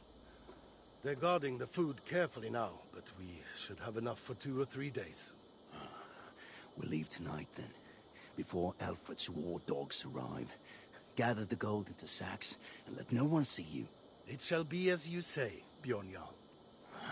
I like the sound of that. Oh, wow. I should exit the same way I came in. We should exit the same way we came in. So, obviously we know slightly more than obviously Alric does. But here's just overheard. So Bjorn is here. This is 8 years after Bjorn set sail with Thorstein. Bjorn has convinced some people to run away with the gold before they try and take back Chippenham. You definitely shouldn't have searched and pressed images. That's definitely a no-no when someone asks you to do something. Right. So what have we got left to do where we are? So we've got 2 more. We've got a discovery site and a behind the scenes. We'll do these first, then we'll head to the Longhouse to speak to Guthrum to explain, I'm assuming to tell him what's happening. Would be my assumption.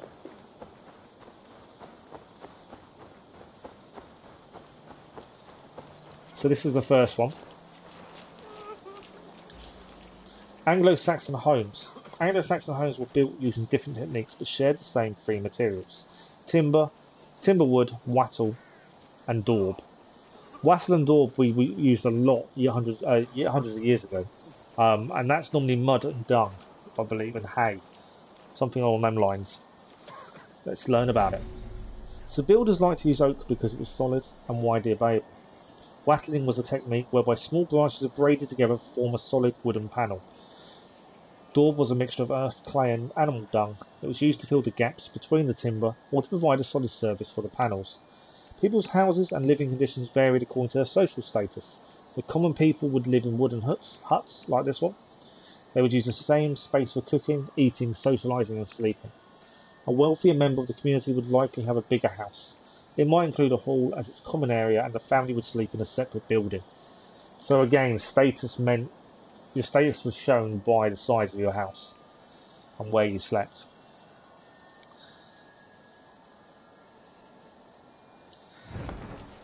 In a kid's book. That's mad. Right, so that's that one done. We're going to got one more to do here. So behind the scenes, we're going to quickly do this and then we'll carry on the story. I believe we're going to go and tell Guthrum what's happening and what Bjorn's planning. I'm assuming that's the case.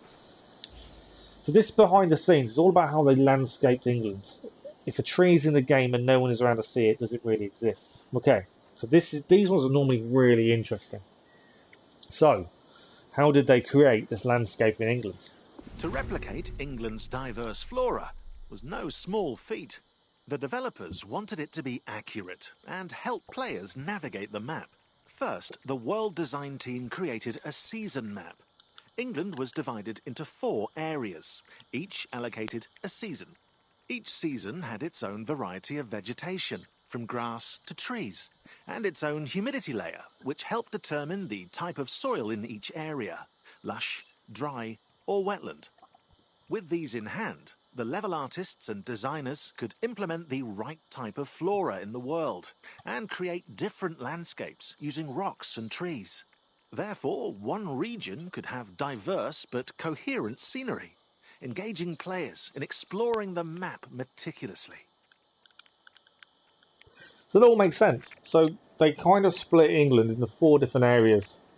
The north was winter. Scotland, just below Scotland, Northumbria, that was all winter. And then the Midlands was autumn. And then just lower than the Midlands was early autumn. And then we had the summer, was the southeast and south. And to be fair, there was a massive difference in how it looked. And a lot of that was the way it was designed. Yeah, Assassin's Creed Rebellion, that's the mobile game, isn't it? I think you're right there, fella.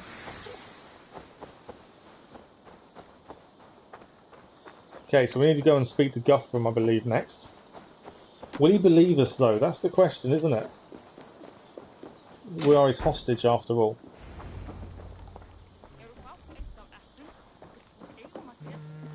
Here he is. My lord, I found the missing gold and the relic of Ely. I told you to return to your cell, Elrich. I will not brook disobedience, not from my men and not from you. Denounce Bjorn as the ringleader. Say you found the relic, but don't mention Bjorn. Right, we've got a decision to make.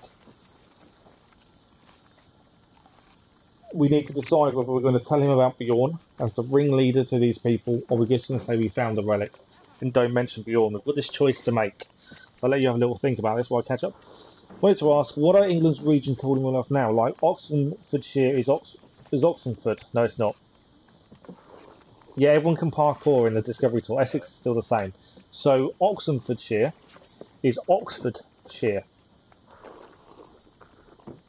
So it's similar, but different. So Oxford is, instead of Oxenford, Oxfordshire.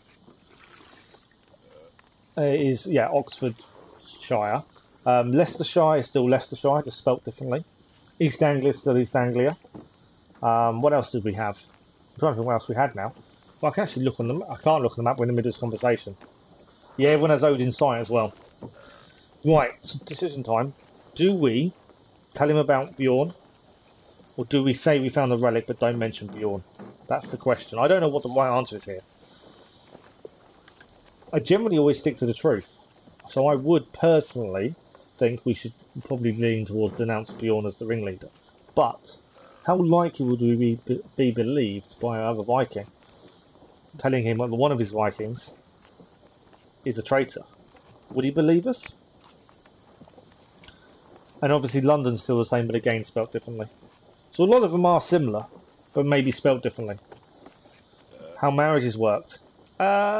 They were interesting. They was mainly done for social status, because we read about that earlier. I think it's in the first chapter. It's all about social status.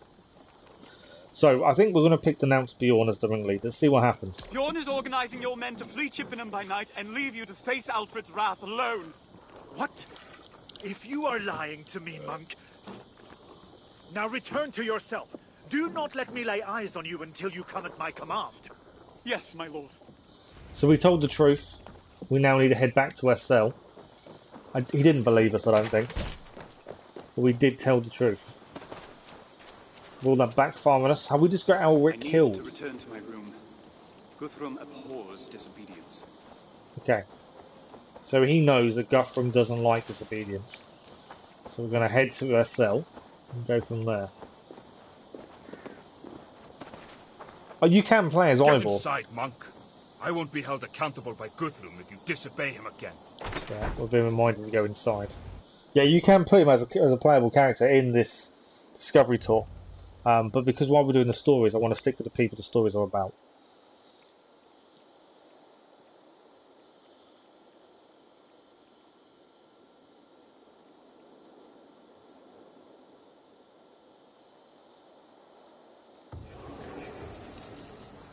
2 days after we told Guthrum about Bjorn and his plan.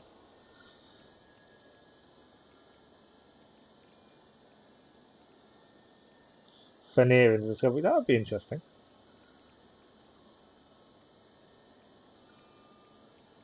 Once we've unlocked everyone, we'll have a look at what they all look like in game. That'd be quite an interesting one. Okay. Good morrow, Bjorn. Have you come to join me in prayer? Never, monk. Guthrum Jarl wants to speak with you in the Longhouse. Bring your golden idol. You'll need it before long. Okay, so by the sounds of it, we need to go. Bjorn is waiting.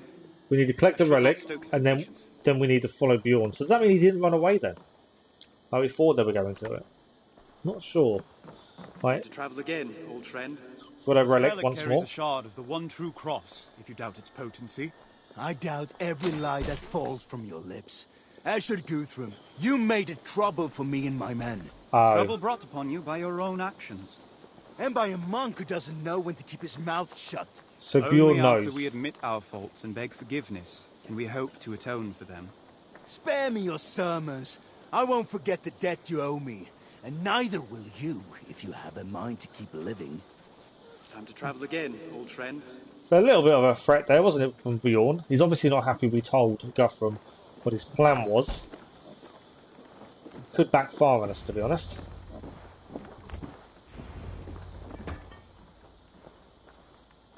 I don't think you can play as the Giants, to be honest. Giants would be different though, wouldn't they? You wished to see me, my lord? Your king has finally sent for you. Alfred has delivered the terms of my surrender and I have accepted. You are no longer my prisoner. Thank you, my lord. I will remember you in my prayers. One moment, Elrich. I admit the insights I gleaned into the Saxon mind through our discussions made Alfred's terms easier to swallow. He wants me to be baptized, to become a Christian king. It is you who convinced me that doing so would increase my power, not diminish it. Of course, any who come to the Lord are welcome. Hopefully in time, you will appreciate the many other gifts God offers beyond mere power as well. Mere power? Hold your tongue, monk. With the treaty signed, your usefulness is at its end. Leave by the main gate. A horse awaits you. Now go before I change my mind. Wow, yes, okay. We're being sent away. We have got new learnings. So, although our decision wasn't fantastic, obviously Bjorn has a grudge now, but Guthrum has agreed to surrender to King Alfred, which we kind of thought that was going to happen. But he's also agreed to be baptized. Again, we see the Christianization, don't we, between the Anglo-Saxons and the Norse. That's the thing. So peace, like warfare, was a political tool. Rather than a complete lack of violence, the Anglo-Saxons considered peace to mean that at a precise moment, in a specific place, two parties made peace for as long as both sides agreed to it. Leaders and their men would swear not to fight each other if the other party kept the peace, that is, if neither side broke the agreement, the two sides would also exchange hostages, i.e. members of the group who would be handed over in order to secure the agreement, with the understanding that if the peace was not kept, the other party would dispose of the hostages. At first, Christianity did not profoundly change its conception of peace. Instead, peace eventually required that a leader and his men became Christian. Certain Christians would only trust other Christians. Even then, it didn't mean that peace couldn't be broken in the aftermath of baptism. In this scene from the Bayeux Tapestry, Conan the Count of Brittany gives the city's keys to William, the future King of England, as a way to surrender and make peace. So he's handing the keys over. I think we're going to get a couple more here. Yeah. The Truce of Wedmore. We're also going to get Trust and Oath Keeping, I think, as well, because we haven't done those. Fairly vaccinated, no baptized. The Truce of Wedmore. In the aftermath of the Battle of Eddington, the Viking chieftain Guthrum and 30 of his companions were baptized at Alla, where Alfred held his court. Following the baptism, Guthrum pledged to withdraw his troops from Wessex. You still don't know what to think about it. It's a tough one. At your age, it's a tough one. For me, it's a no-brainer. But yeah, yeah, it's one of those. You've got to listen to the right things, though. There's so much nonsense out there. that makes it difficult to know what's real and what's truthful and what's not. That's the problem. Only you will know what you want to do, though, at the end of it. So it's chronicled that for 8 days, following the liturgical instructions, I don't know if that's correct, Guthrum and the baptized Vikings wore the white robes of those newly reborn in Christ. Then at the royal estate of Wedmore, after receiving the right to remove the white attire, the Vikings joined Alfred and his entourage for 12 days of feasting. According to scholars, the truth of Wedmore is mentioned in 3 historical sources. The Anglo-Saxon Chronicle, which is a vast collection of chronological entries covering events of major importance, of which one page is pictured here. The life of King Alfred, created by Asser, a Welsh monk who joined the entourage of Alfred in 885 CE, and by the so-called law or treaty of Alfred and Guthrum. Therefore, there is very little doubt about the accuracy of this narrative. That said, since the aim of such texts was not to share the truth behind the selected events, but to contribute to the making of an exemplary Christian king, helps to be cautious and critical. After all of these historical documents were demanded and sponsored by King Alfred the Great during his reign. So, although we have 3 different bits of evidence to say this happened, and Guthrum was baptized, they're one-sided because they're paid for and told to be done by the king, who wants this to be seen by his people as they've converted these pagans, these monstrous people. They've turned them into Christians like everyone else. So you can see where you can't always take for granted what they're saying. You're getting the COVID vaccinated gaming. Yeah, it's a personal choice. Everyone's got the right to choose. I don't want to force my opinion on anyone. That's why I don't really started to say anything about it, to be fair. There are 14 days already from having positive with COVID. Oh yeah, you were positive, weren't you? Are you still going? Have you tested again yet, Keller, to see if you're still positive or not? You're starting to see the illusions now. Okay, I think there's one more of these we haven't done. Yes, truth and oath keeping. I think this is the last one. So oaths could often be sworn to settle a conflict. In the Christian world, those pledges are generally made on relics of other sacred objects, such as an altar or a book of gospel. So oaths relied on trust, but it was hard for Christians to see heathens as trustworthy. The Vikings swore on a sacred object, as could have served this bowl. They couldn't be trusted to abide by that oath because they would not share the Christian faith. On the other hand, if they were allowed to swear on their own sacred objects, a ring for example, the oath could be committed to false pagan gods that Christians referred to as demons. So the best way to trust each other, especially from the Christian point of view, was to share a common sacred reference. Therefore, conversion and baptism of the defeated heathens was the best guarantee for the creation of this common ground, and the condition for mutual trust.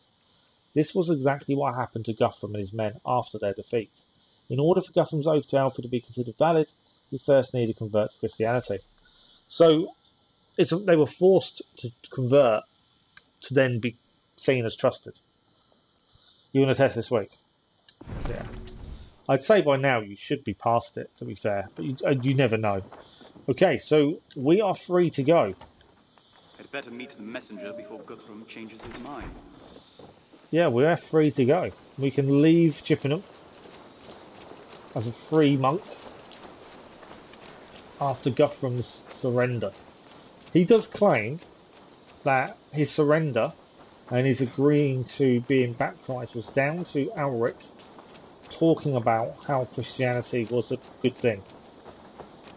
So even though he was kept as a prisoner, he seems to have done some good for Guthrum during his time there. Okay, this is the main gate. There are some things to do here, which I do want to do while we're here, but I also want to get to this point of the story. Okay, there's a couple of things to do here. Let's have a look at this first one.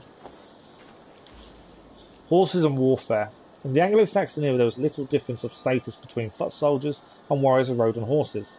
Those distinctions would come a few centuries later in mid-age. I didn't know that. I assumed the ones on horses had more money, higher status, but actually they were the same. They just had a horse.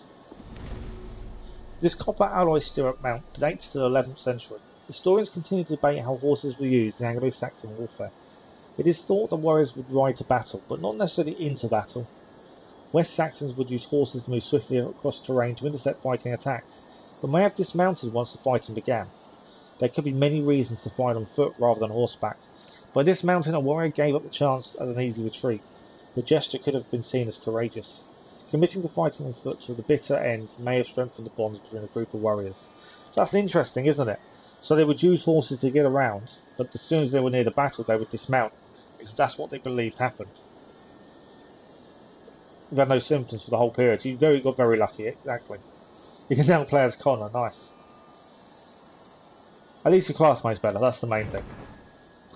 Okay, I want to do the behind the scenes before we go to that one. I don't know if it's going to let me. I think we can. So this is the Assassin's Artillery, and this is how they modelled the sword, the bow and the axe. And why choose when you can have all of them? And this is one why I don't need to talk. 200 unique weapon models were designed for AC Valhalla. After thorough historical research, modelling artists had the difficult task of designing realistic but spectacular weapons. Talk about a brain twister. Well, that's a good name for a weapon, actually. The flail was also added to the arsenal as a unique form of weaponry, even though flails weren't used by soldiers in battle but by peasants during harvest. To enjoy these weapons even more, new fighting styles were created.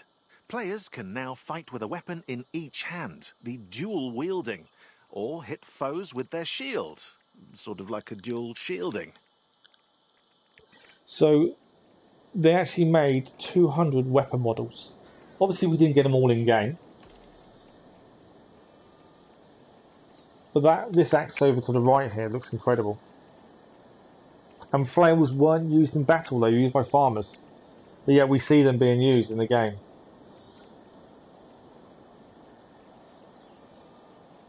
I thought that would be quite interesting the way they did it. What we're going to do while we're here, let's clear out these other two. So we'll do another one I need to read, and then we'll do one behind the scenes, and then we'll go to the mark of the mission. So this is a warrior's tool. So a warrior's social status determined the quality of their equipment. The wealthier the soldier was, the better equipped they would be for battle. Well, that sounds obvious, doesn't it? The wealthier you were, the better armour you had. The wealthier aristocrats would have been relatively well equipped with a sword, a shield, helmet and armour. High-ranking members of the nobility would likely have worn a coat of mail beneath a dense, tough tunic to protect themselves from enemy blows. I don't know how to say that. When a chal or a freeman was summoned by his lord to join the fiat or militia, he would have been armed with a spear, a round shield, and possibly a boiled leather helmet. Some cohorts would also have carried javelins, bows, and arrows. Even though bows and arrows were useful as long-range weapons, they were not highly regarded by Anglo-Saxons. Bows were considered beginner weapons rather than the tools of veteran warriors. Anglo-Saxons may have looked down upon bows or arrows because they were cheap to make, and therefore appropriate for the lowborn rather than people of high status. This attitude may explain why so few arrowheads have been found by archaeologists, and why bows are so rarely mentioned in written accounts of the era. Rare pieces of equipment from the era have been found. These offer great insight into warfare during this period. The Yarm helmet seen here is not Anglo-Saxon, but Anglo-Scandinavian. It was discovered in Britain in the 1950s. It's the first nearly complete Viking helmet found in Britain, and the second one found in Europe. The first was the Gamundra Helmet, so found in 1943 on a farm in Norway. All other Viking helmets have been found as fragments. That's interesting, not many survived, isn't it?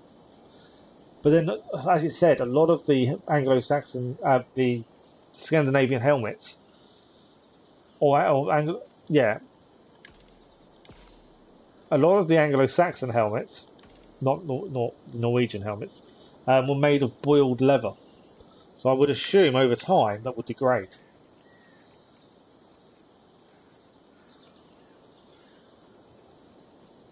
Sean got Rebecca pregnant there. Nothing like each other in the relationship since fourth. It worked better.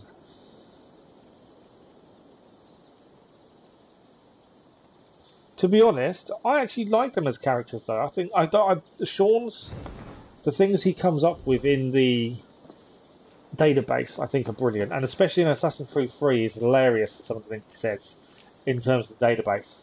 So I really enjoyed his database entries. Right, we're looking at use protection. This is all about shields, and this is behind the scenes. So the strongest defence is a swift and decisive offence. Shields played an important role in the Viking and Anglo-Saxon fighting techniques, and in AC Valhalla as well. Used in the game to differentiate clans and factions, each one has its own shape, paint model, colour pattern, and emblem. A new gameplay element was also added, the shield degradation. With each hit, an enemy's shield loses a piece until it's destroyed, and players can also now attack using their shields. Little known fact, it was common for vendors to walk around the battlefield, supplying clients with replacement shields and weapons. What can we say? Vikings were resourceful, though it's not a job I would have wanted. He's got a point. So the way the game works when it comes to shields, and the fact you can break them down as you're hitting an enemy and he's blocking the shield, I really like that. I think that was a really good addition. And it added a different element to it, didn't it? If someone was blocking you a lot with a wooden shield, you knew a good few hits, that shield's gone. I think that worked really well in game.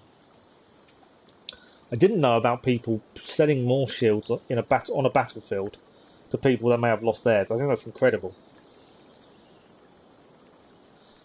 Okay, story time. Let's go back to our marker over here. We've finished all the behind the scenes in Hamptonshire. We've got 3 more markers, it's saying here. And the only ones I can think is it's these 3 along here. We're about to find out as we go to a marker.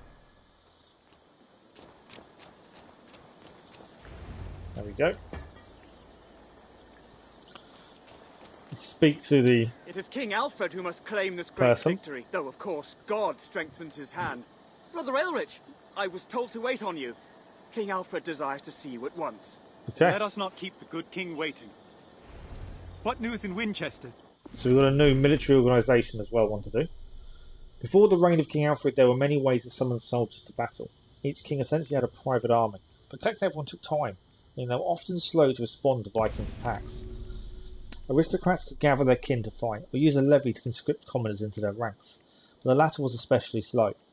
During the Viking invasions era, a Scandinavian band could plunder the countryside of a region before a noble could assemble his troops. The creation of a more stable military force, suggested and implemented by Alfred, ensured a quicker reaction to Viking raids. This common conception of the king going to war surrounded by his loyal lords is somewhat misleading. Although the king did call upon his men to fight, it seems that each of the lords, or thanes, led their own armies, rather than placing them under the command of the king. So, whereas we were led to believe that King Alfred gathered everyone together, they fought together, that wasn't strictly true. All the different lords of all the different regions and smaller towns and things, they all led their own men, although King Alfred led everyone. But also the biggest issue that the English had, or the Anglo-Saxons had, when it came to the Viking incursions, where they couldn't get men together to fight quick enough. And that was where the problem lay. Too much for me to say. Oh, okay. But the battle at Eddington was won, and soon the countryside will be free. I was actually looking for the relic. Men to till and plough as before. For so many years of war, the land seems all but untouched. Yea, nature's beauty has taken not nearly so hard a beating as we have. It's a pleasure to see it again as a free man at last. What news Okay, of the king? we are going to stop How when does we he get to these celebrate his next two markers. New learning is here as well. This is the Battle of Eddington. The key battle in the English history was the Battle of Eddington. There, King Alfred of Wessex led his men against those of Guthrum, a strong Viking chieftain whose men had dwelled in and plundered the West Saxons' lands for several years. In this map, each solid arrow represents an advance, while the dashed arrows show retreats. So red is Alfred's forces, blue is Guthrum's forces. Each number corresponds to a specific event. So number 1, which is, I think it's here, because I can't actually see where number 1 is. That's a retreat though, isn't it? Yeah, number 1's here. King Alfred and his men were chased from Chippenham by Guthrum's army. They were forced to retreat into the marshes of Athenry, where they built fortifications to protect themselves. And number 2 was along here. So this is where they first attacked Chippenham, and then they forced Alfred out. So number 2, going back over to here, and this is Alfred. In the first week of May 878, Alfred secretly called a levy on Egbert's Stone. Men from neighbouring counties answered and joined the king as retinue. And then number 3, we go to Guthrum now. He informed of the gathering of the Fayards, English militia, Militile, readied his troops to intercept the coming army and move to the ancient fortifications of Bretton Camp, south of Chippenham. So Guthrum moved his army south, whilst Alfred had taken the time between January and May to call upon all the neighbouring counties to come and help him, and they were meeting here. So number 4, which is here, the 12th of May, the two armies met in battle on the fields of Eddington. So this is where Guthrum's army met Alfred's new army. That same day, the Anglo-Saxons routed the Vikings. Guthrum fled, retreating to Chippenham. This defeat marked the end of his reign as a Viking chieftain. People who enjoy fantasy novels and movies might be interested to learn that this whole narrative was very probably a source of inspiration for J.R.R. Tolkien in The Lord of the Rings. So they're claiming this battle was a source of inspiration for The Lord of the Rings, which I think is quite cool. Thank you very much for joining us, Colour. Much appreciated. Hopefully, like I said, we'll start an hour earlier tomorrow evening. So hopefully we'll see you tomorrow evening for Guardians of the Galaxy. But have a good day tomorrow, Keller. Thank you very much. But yeah, very interesting for Eddington. Okay, how far are we from these markers? There's 2 gold markers here that we want to collect on the way. He's right to be wary. Guthrum is not tamed yet. If you say so. His ferocity seemed to be at an ebb when I delivered King I'm Alfred's hoping terms. we can go to them places. It would be well if we are done with war for his sake and ours. I'll drink to that, brother. We are heading straight. So yeah, we should be able to do these ones along the way. I'm hoping he will stop. I think he will. Will allow us to quickly ungrab these while we're here. And there's one more further towards where we're heading. So if we stop here a second. Yeah, he's stopped over there, so it gives us a chance to quickly clear these. So this is the Megalith. A megalith is a massive prehistoric stone used in a monument. Megaliths likely played a role in the religious rites of ancient societies. So these are the ones we had to actually find the image, wasn't it, and solve the image. And it told a story of a monk as well, which was quite interesting. So megalithic monuments, including stone circles, can be found throughout the world. In England there are a number of standing stones arranged in a circle. Sometimes the megaliths stand alone, sometimes in pairs on top of a stone roof or lid. Avebury is home to one of the biggest stone circles in the world. It has a diameter of 331.6 metres and was built in the 4th millennium BCE. The Avebury monument features a large hedge, a raised ring of earth, a big outer stone circle and 2 smaller inner circles at its centre. That's quite cool. That's one of them. There was a second one here, I'm pretty sure. Yeah, second one's over here. I'm just going to quickly run across and grab this one while we're here. We've now unlocked Odin as a character.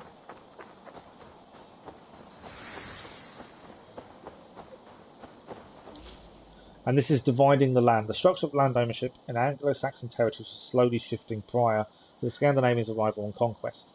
Larger states are splintering into smaller pieces of territory. The losers of the changes in land ownership were mostly secular and religious aristocrats, whose great estates were torn up and redistributed. The pieces went to the Vikings, whose invasions sped up the fracturing of the territory, but also less wealthy Anglo-Saxon families, whose new lands meant a rise in social status. This drawing of Lincoln and its surroundings sheds light on how land was distributed at the time. So this is how they split the land to different people. And this was the town of Lincoln. Can't make complete head and tails of what it's showing, other than it's a rough sketch of Lincoln. Okay, so there's another one done. Back onto the horse. We've got one more discovery site for this chapter, and we are nearly there for it. And it's just along this road for one more, and then that's everyone done, and it's just a story to go. We are very quickly running out of time as well. We'll finish this story before we finish, though. We'll finish the quest, and then we'll have a look what's left. But we are probably going to finish on this quest today, by the looks of things. Right, there's a gold marker here, another discovery tour. Ignore the blue, as I think that's actually in Lincoln itself, or right near the edge of Lincoln. That's what I wanted, this one here. I must dismount. Okay. Oh, I've dismounted in the wrong place. I had to move the horse on a little bit. Okay, Anglo-Scandinavian farming. As the Scandinavians occupied territories in Anglo-Saxon Britain, their population grew. This growth in the number of people was matched by the rise in agricultural production. So this is going to talk to us about how the Anglo-Saxons and the Anglo-Scandinavians farmed. So a growing population meant a growing need for prime materials, crops and livestock that could be used for food, clothing, trade and taxes. Scandinavian settlers likely grew 4 types of cereals: wheat, whose flour made coarse bread, barley for brewing beer, rye and oats, to feed both humans and animals. They also grew legumes and herbs like dill and coriander for spicing and seasoning. They cultivated flax and hemp to make textiles for clothing and trading. The Scandinavians' use of livestock was not much different from that of the Anglo-Saxons. For both groups, cattle provided milk and meat, and oxen were used to plough fields, as seen in this manuscript illustration. So we know about this. This is how they used to farm. That would be a plough on the back, and they'd get the animals to actually pull it along the field. Okay, so those are all the ones for this story section done. This is just a case of finishing off the story. Although I would estimate we're nearly finished, I think, with this story, as we're now free. This is Winchester. There's lots of things to see in Winchester. I'd hazard a guess it's part of a different area though. But I don't know. We've got it behind the scenes here, so while we're here, we'll clear this because we're here. So this is a humble abode. This is castles designed to be invaded. This is behind the scenes. So this will explain how they designed the castles for the game. The castles of England were meant to be seen from afar by anyone seeking refuge. Except rulers didn't really account for their castles also attracting Vikings. All fortified areas in AC Valhalla were inspired by the castles the development team visited while in England. Portchester, Derby, Goodrich, Housesteads, the Roman fort at Hadrian's Wall. They nearly bankrupted the project just in the gift shops alone. Can't hide. Well, I mean, they can hide, but, you know, Ava will still get them. I do love Sean. I think it's fantastic what he comes out with. Good night, Cass. Thank you for dropping by. Thank you for the chats. Much appreciated. Hope you have a good. I hope you have a better day tomorrow. Let's put it that way, Cass. And you really need to stop saying AC Valhalla. It is weird. He should be saying Assassin's Creed Valhalla, shouldn't he, instead of AC? Yeah, it's a bit weird in doing that. But yeah, I hope you have a better day tomorrow. And thank you for dropping by. Thank you for joining us. Hopefully we'll see you again soon, Cass. Right, we are going to finish the story before we finish tonight. That's the aim. I honestly think we must be nearly there. Although there's lots of things to do in Winchester itself.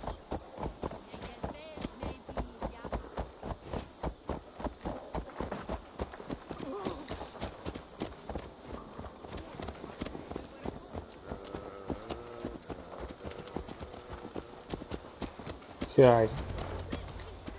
There we go. King Alfred awaits you inside. Thank you for ensuring my safe return. So King Alfred is waiting for us inside here. Alfred will be... Okay, we've got a new learning entry. What was a king? You're still on Discord. You play Discovery Tour myself tomorrow and explore the side quests. Yeah, no worries at all. It's I think it's an incredible Discovery Tour compared to what we've seen previously. So I do think it's worth having a look if you're interested in learning that kind of thing. It's definitely worth having a look.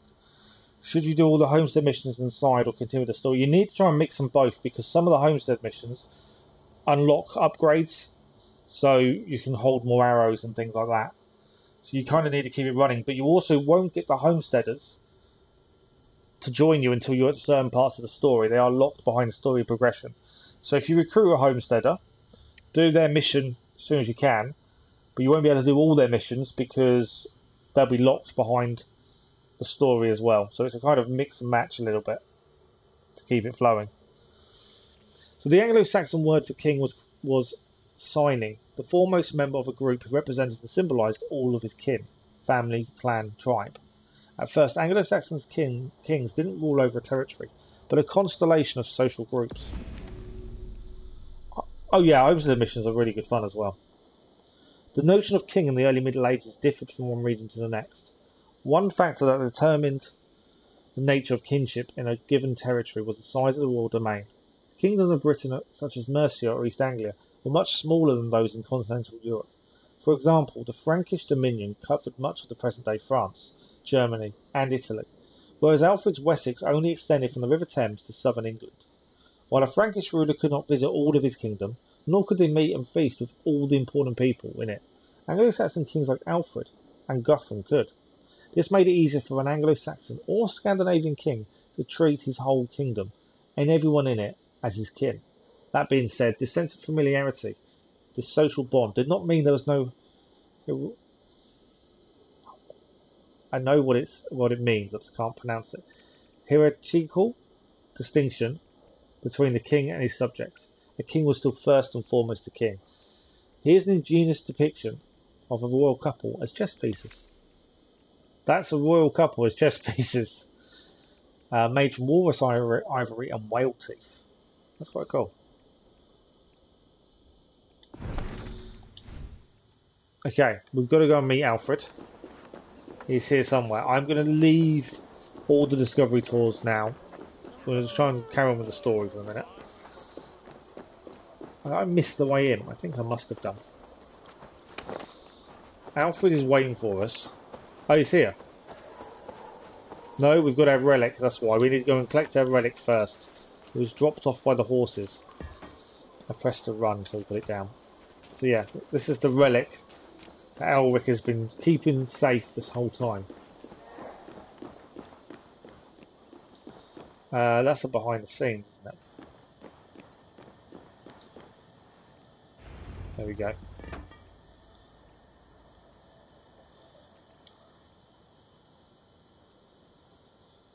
We need to do the mini games and stories. For some of the trophies, I'd probably hold off on the mini games straight away because you need to bet money. I was the one who So I'd included hold your off for the time safe passage in being. the terms of Guthrum's surrender. Then I am grateful to you as well, my lord. Although one And of them you is obviously returned with forced the upon relic you of during the Ely. story. I was ready to chase the Danes to recover it, but I see you have the matter well in hand. With Guthrum's aid, yes. You speak kindly of him, even after so many months as his captain. Truly, you exemplify Christ's grace. Now come, we have a baptism to plan.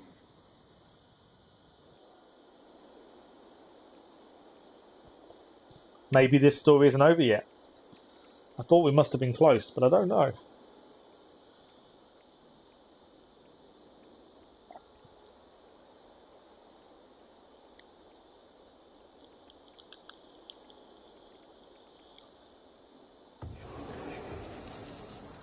Three weeks later. The baptism will soon begin.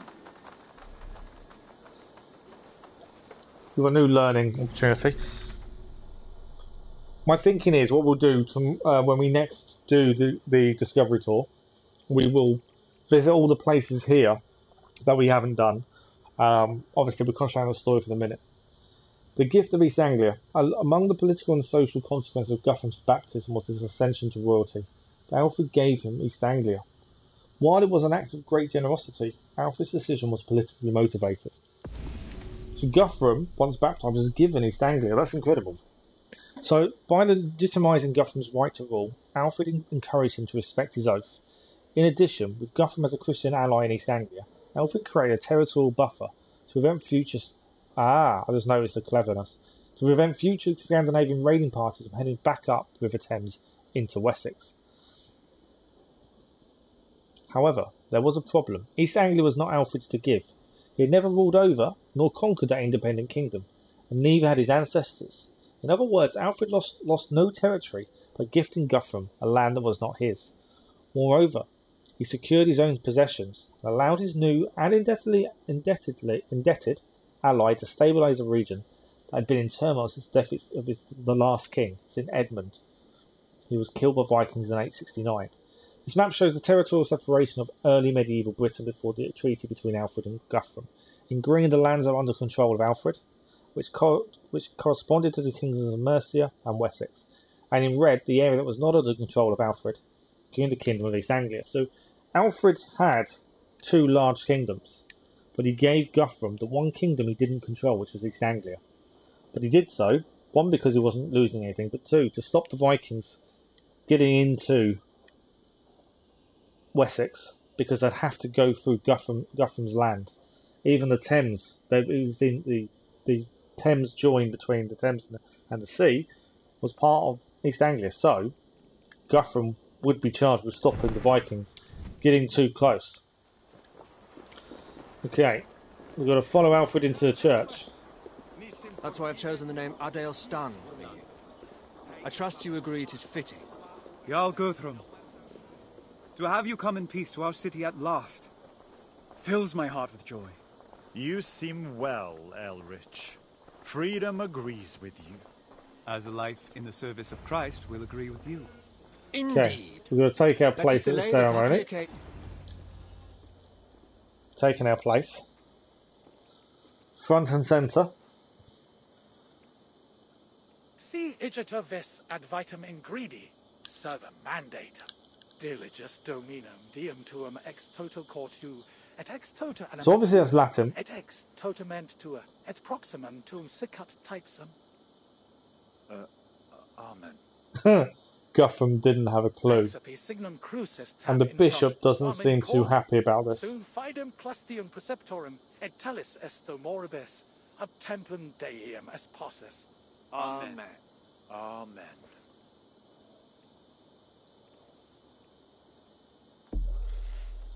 Brother Alric's safe return with the relic from the Isle of Ely gives new support to Alfred's political ambitions. With Guthrum now baptised, the stage is set for a new era of peace and prosperity between the two Christian kings. That is the end of the chapter.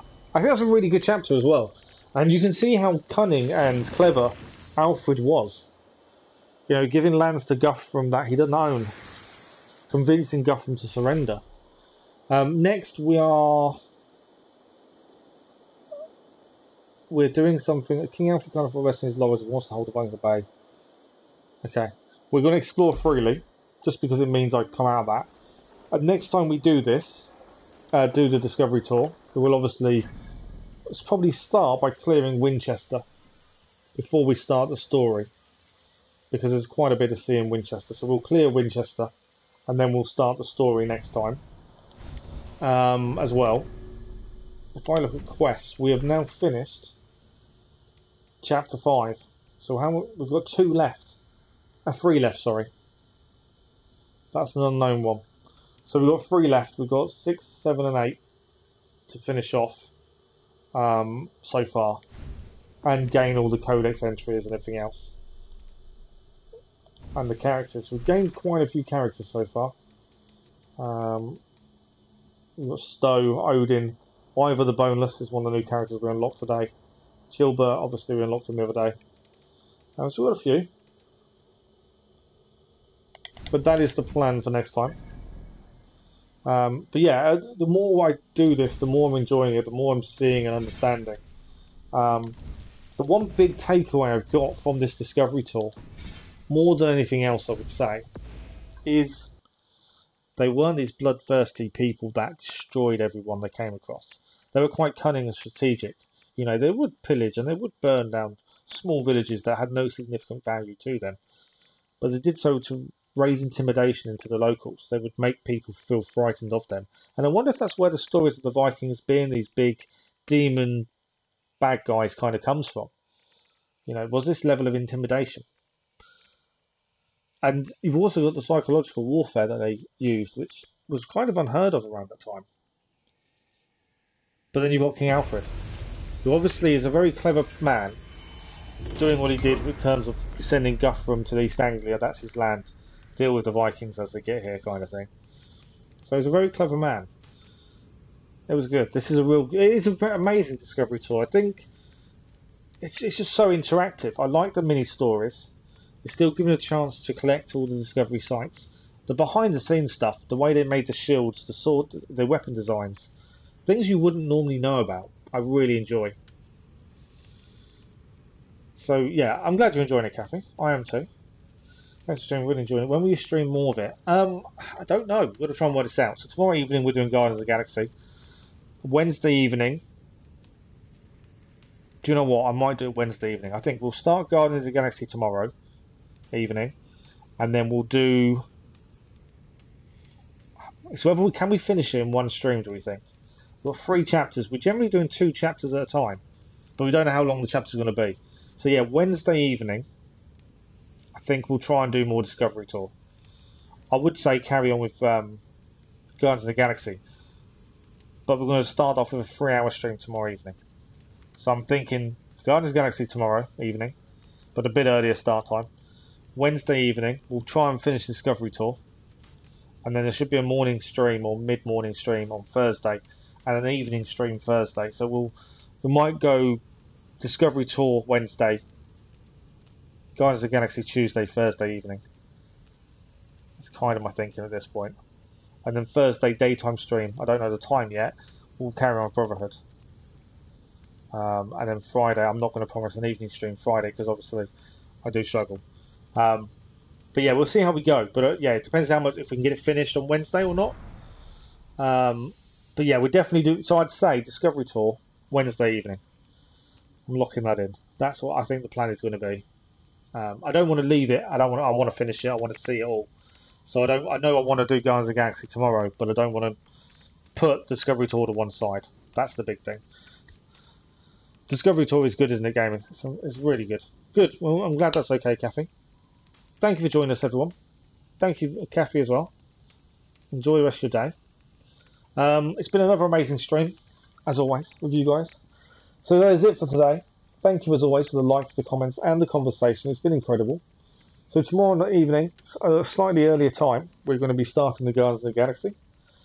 And then Wednesday evening, we'll carry on with Discovery Tour and see how far we get with that. Cass, I didn't know you were still here, Cass. But thank you very much for joining us, Cass. Have a good evening. Hope you have a better day tomorrow. Gaming, thank you very much. See you soon. Here till the end. You're always here till the end. And Kathy, like I said, have a good day, rest of your day. And we'll see some of you hopefully tomorrow evening for Guardians of the Galaxy. Thank you all very much. Enjoy your days. And I'll see you again very, very soon. Bye-bye.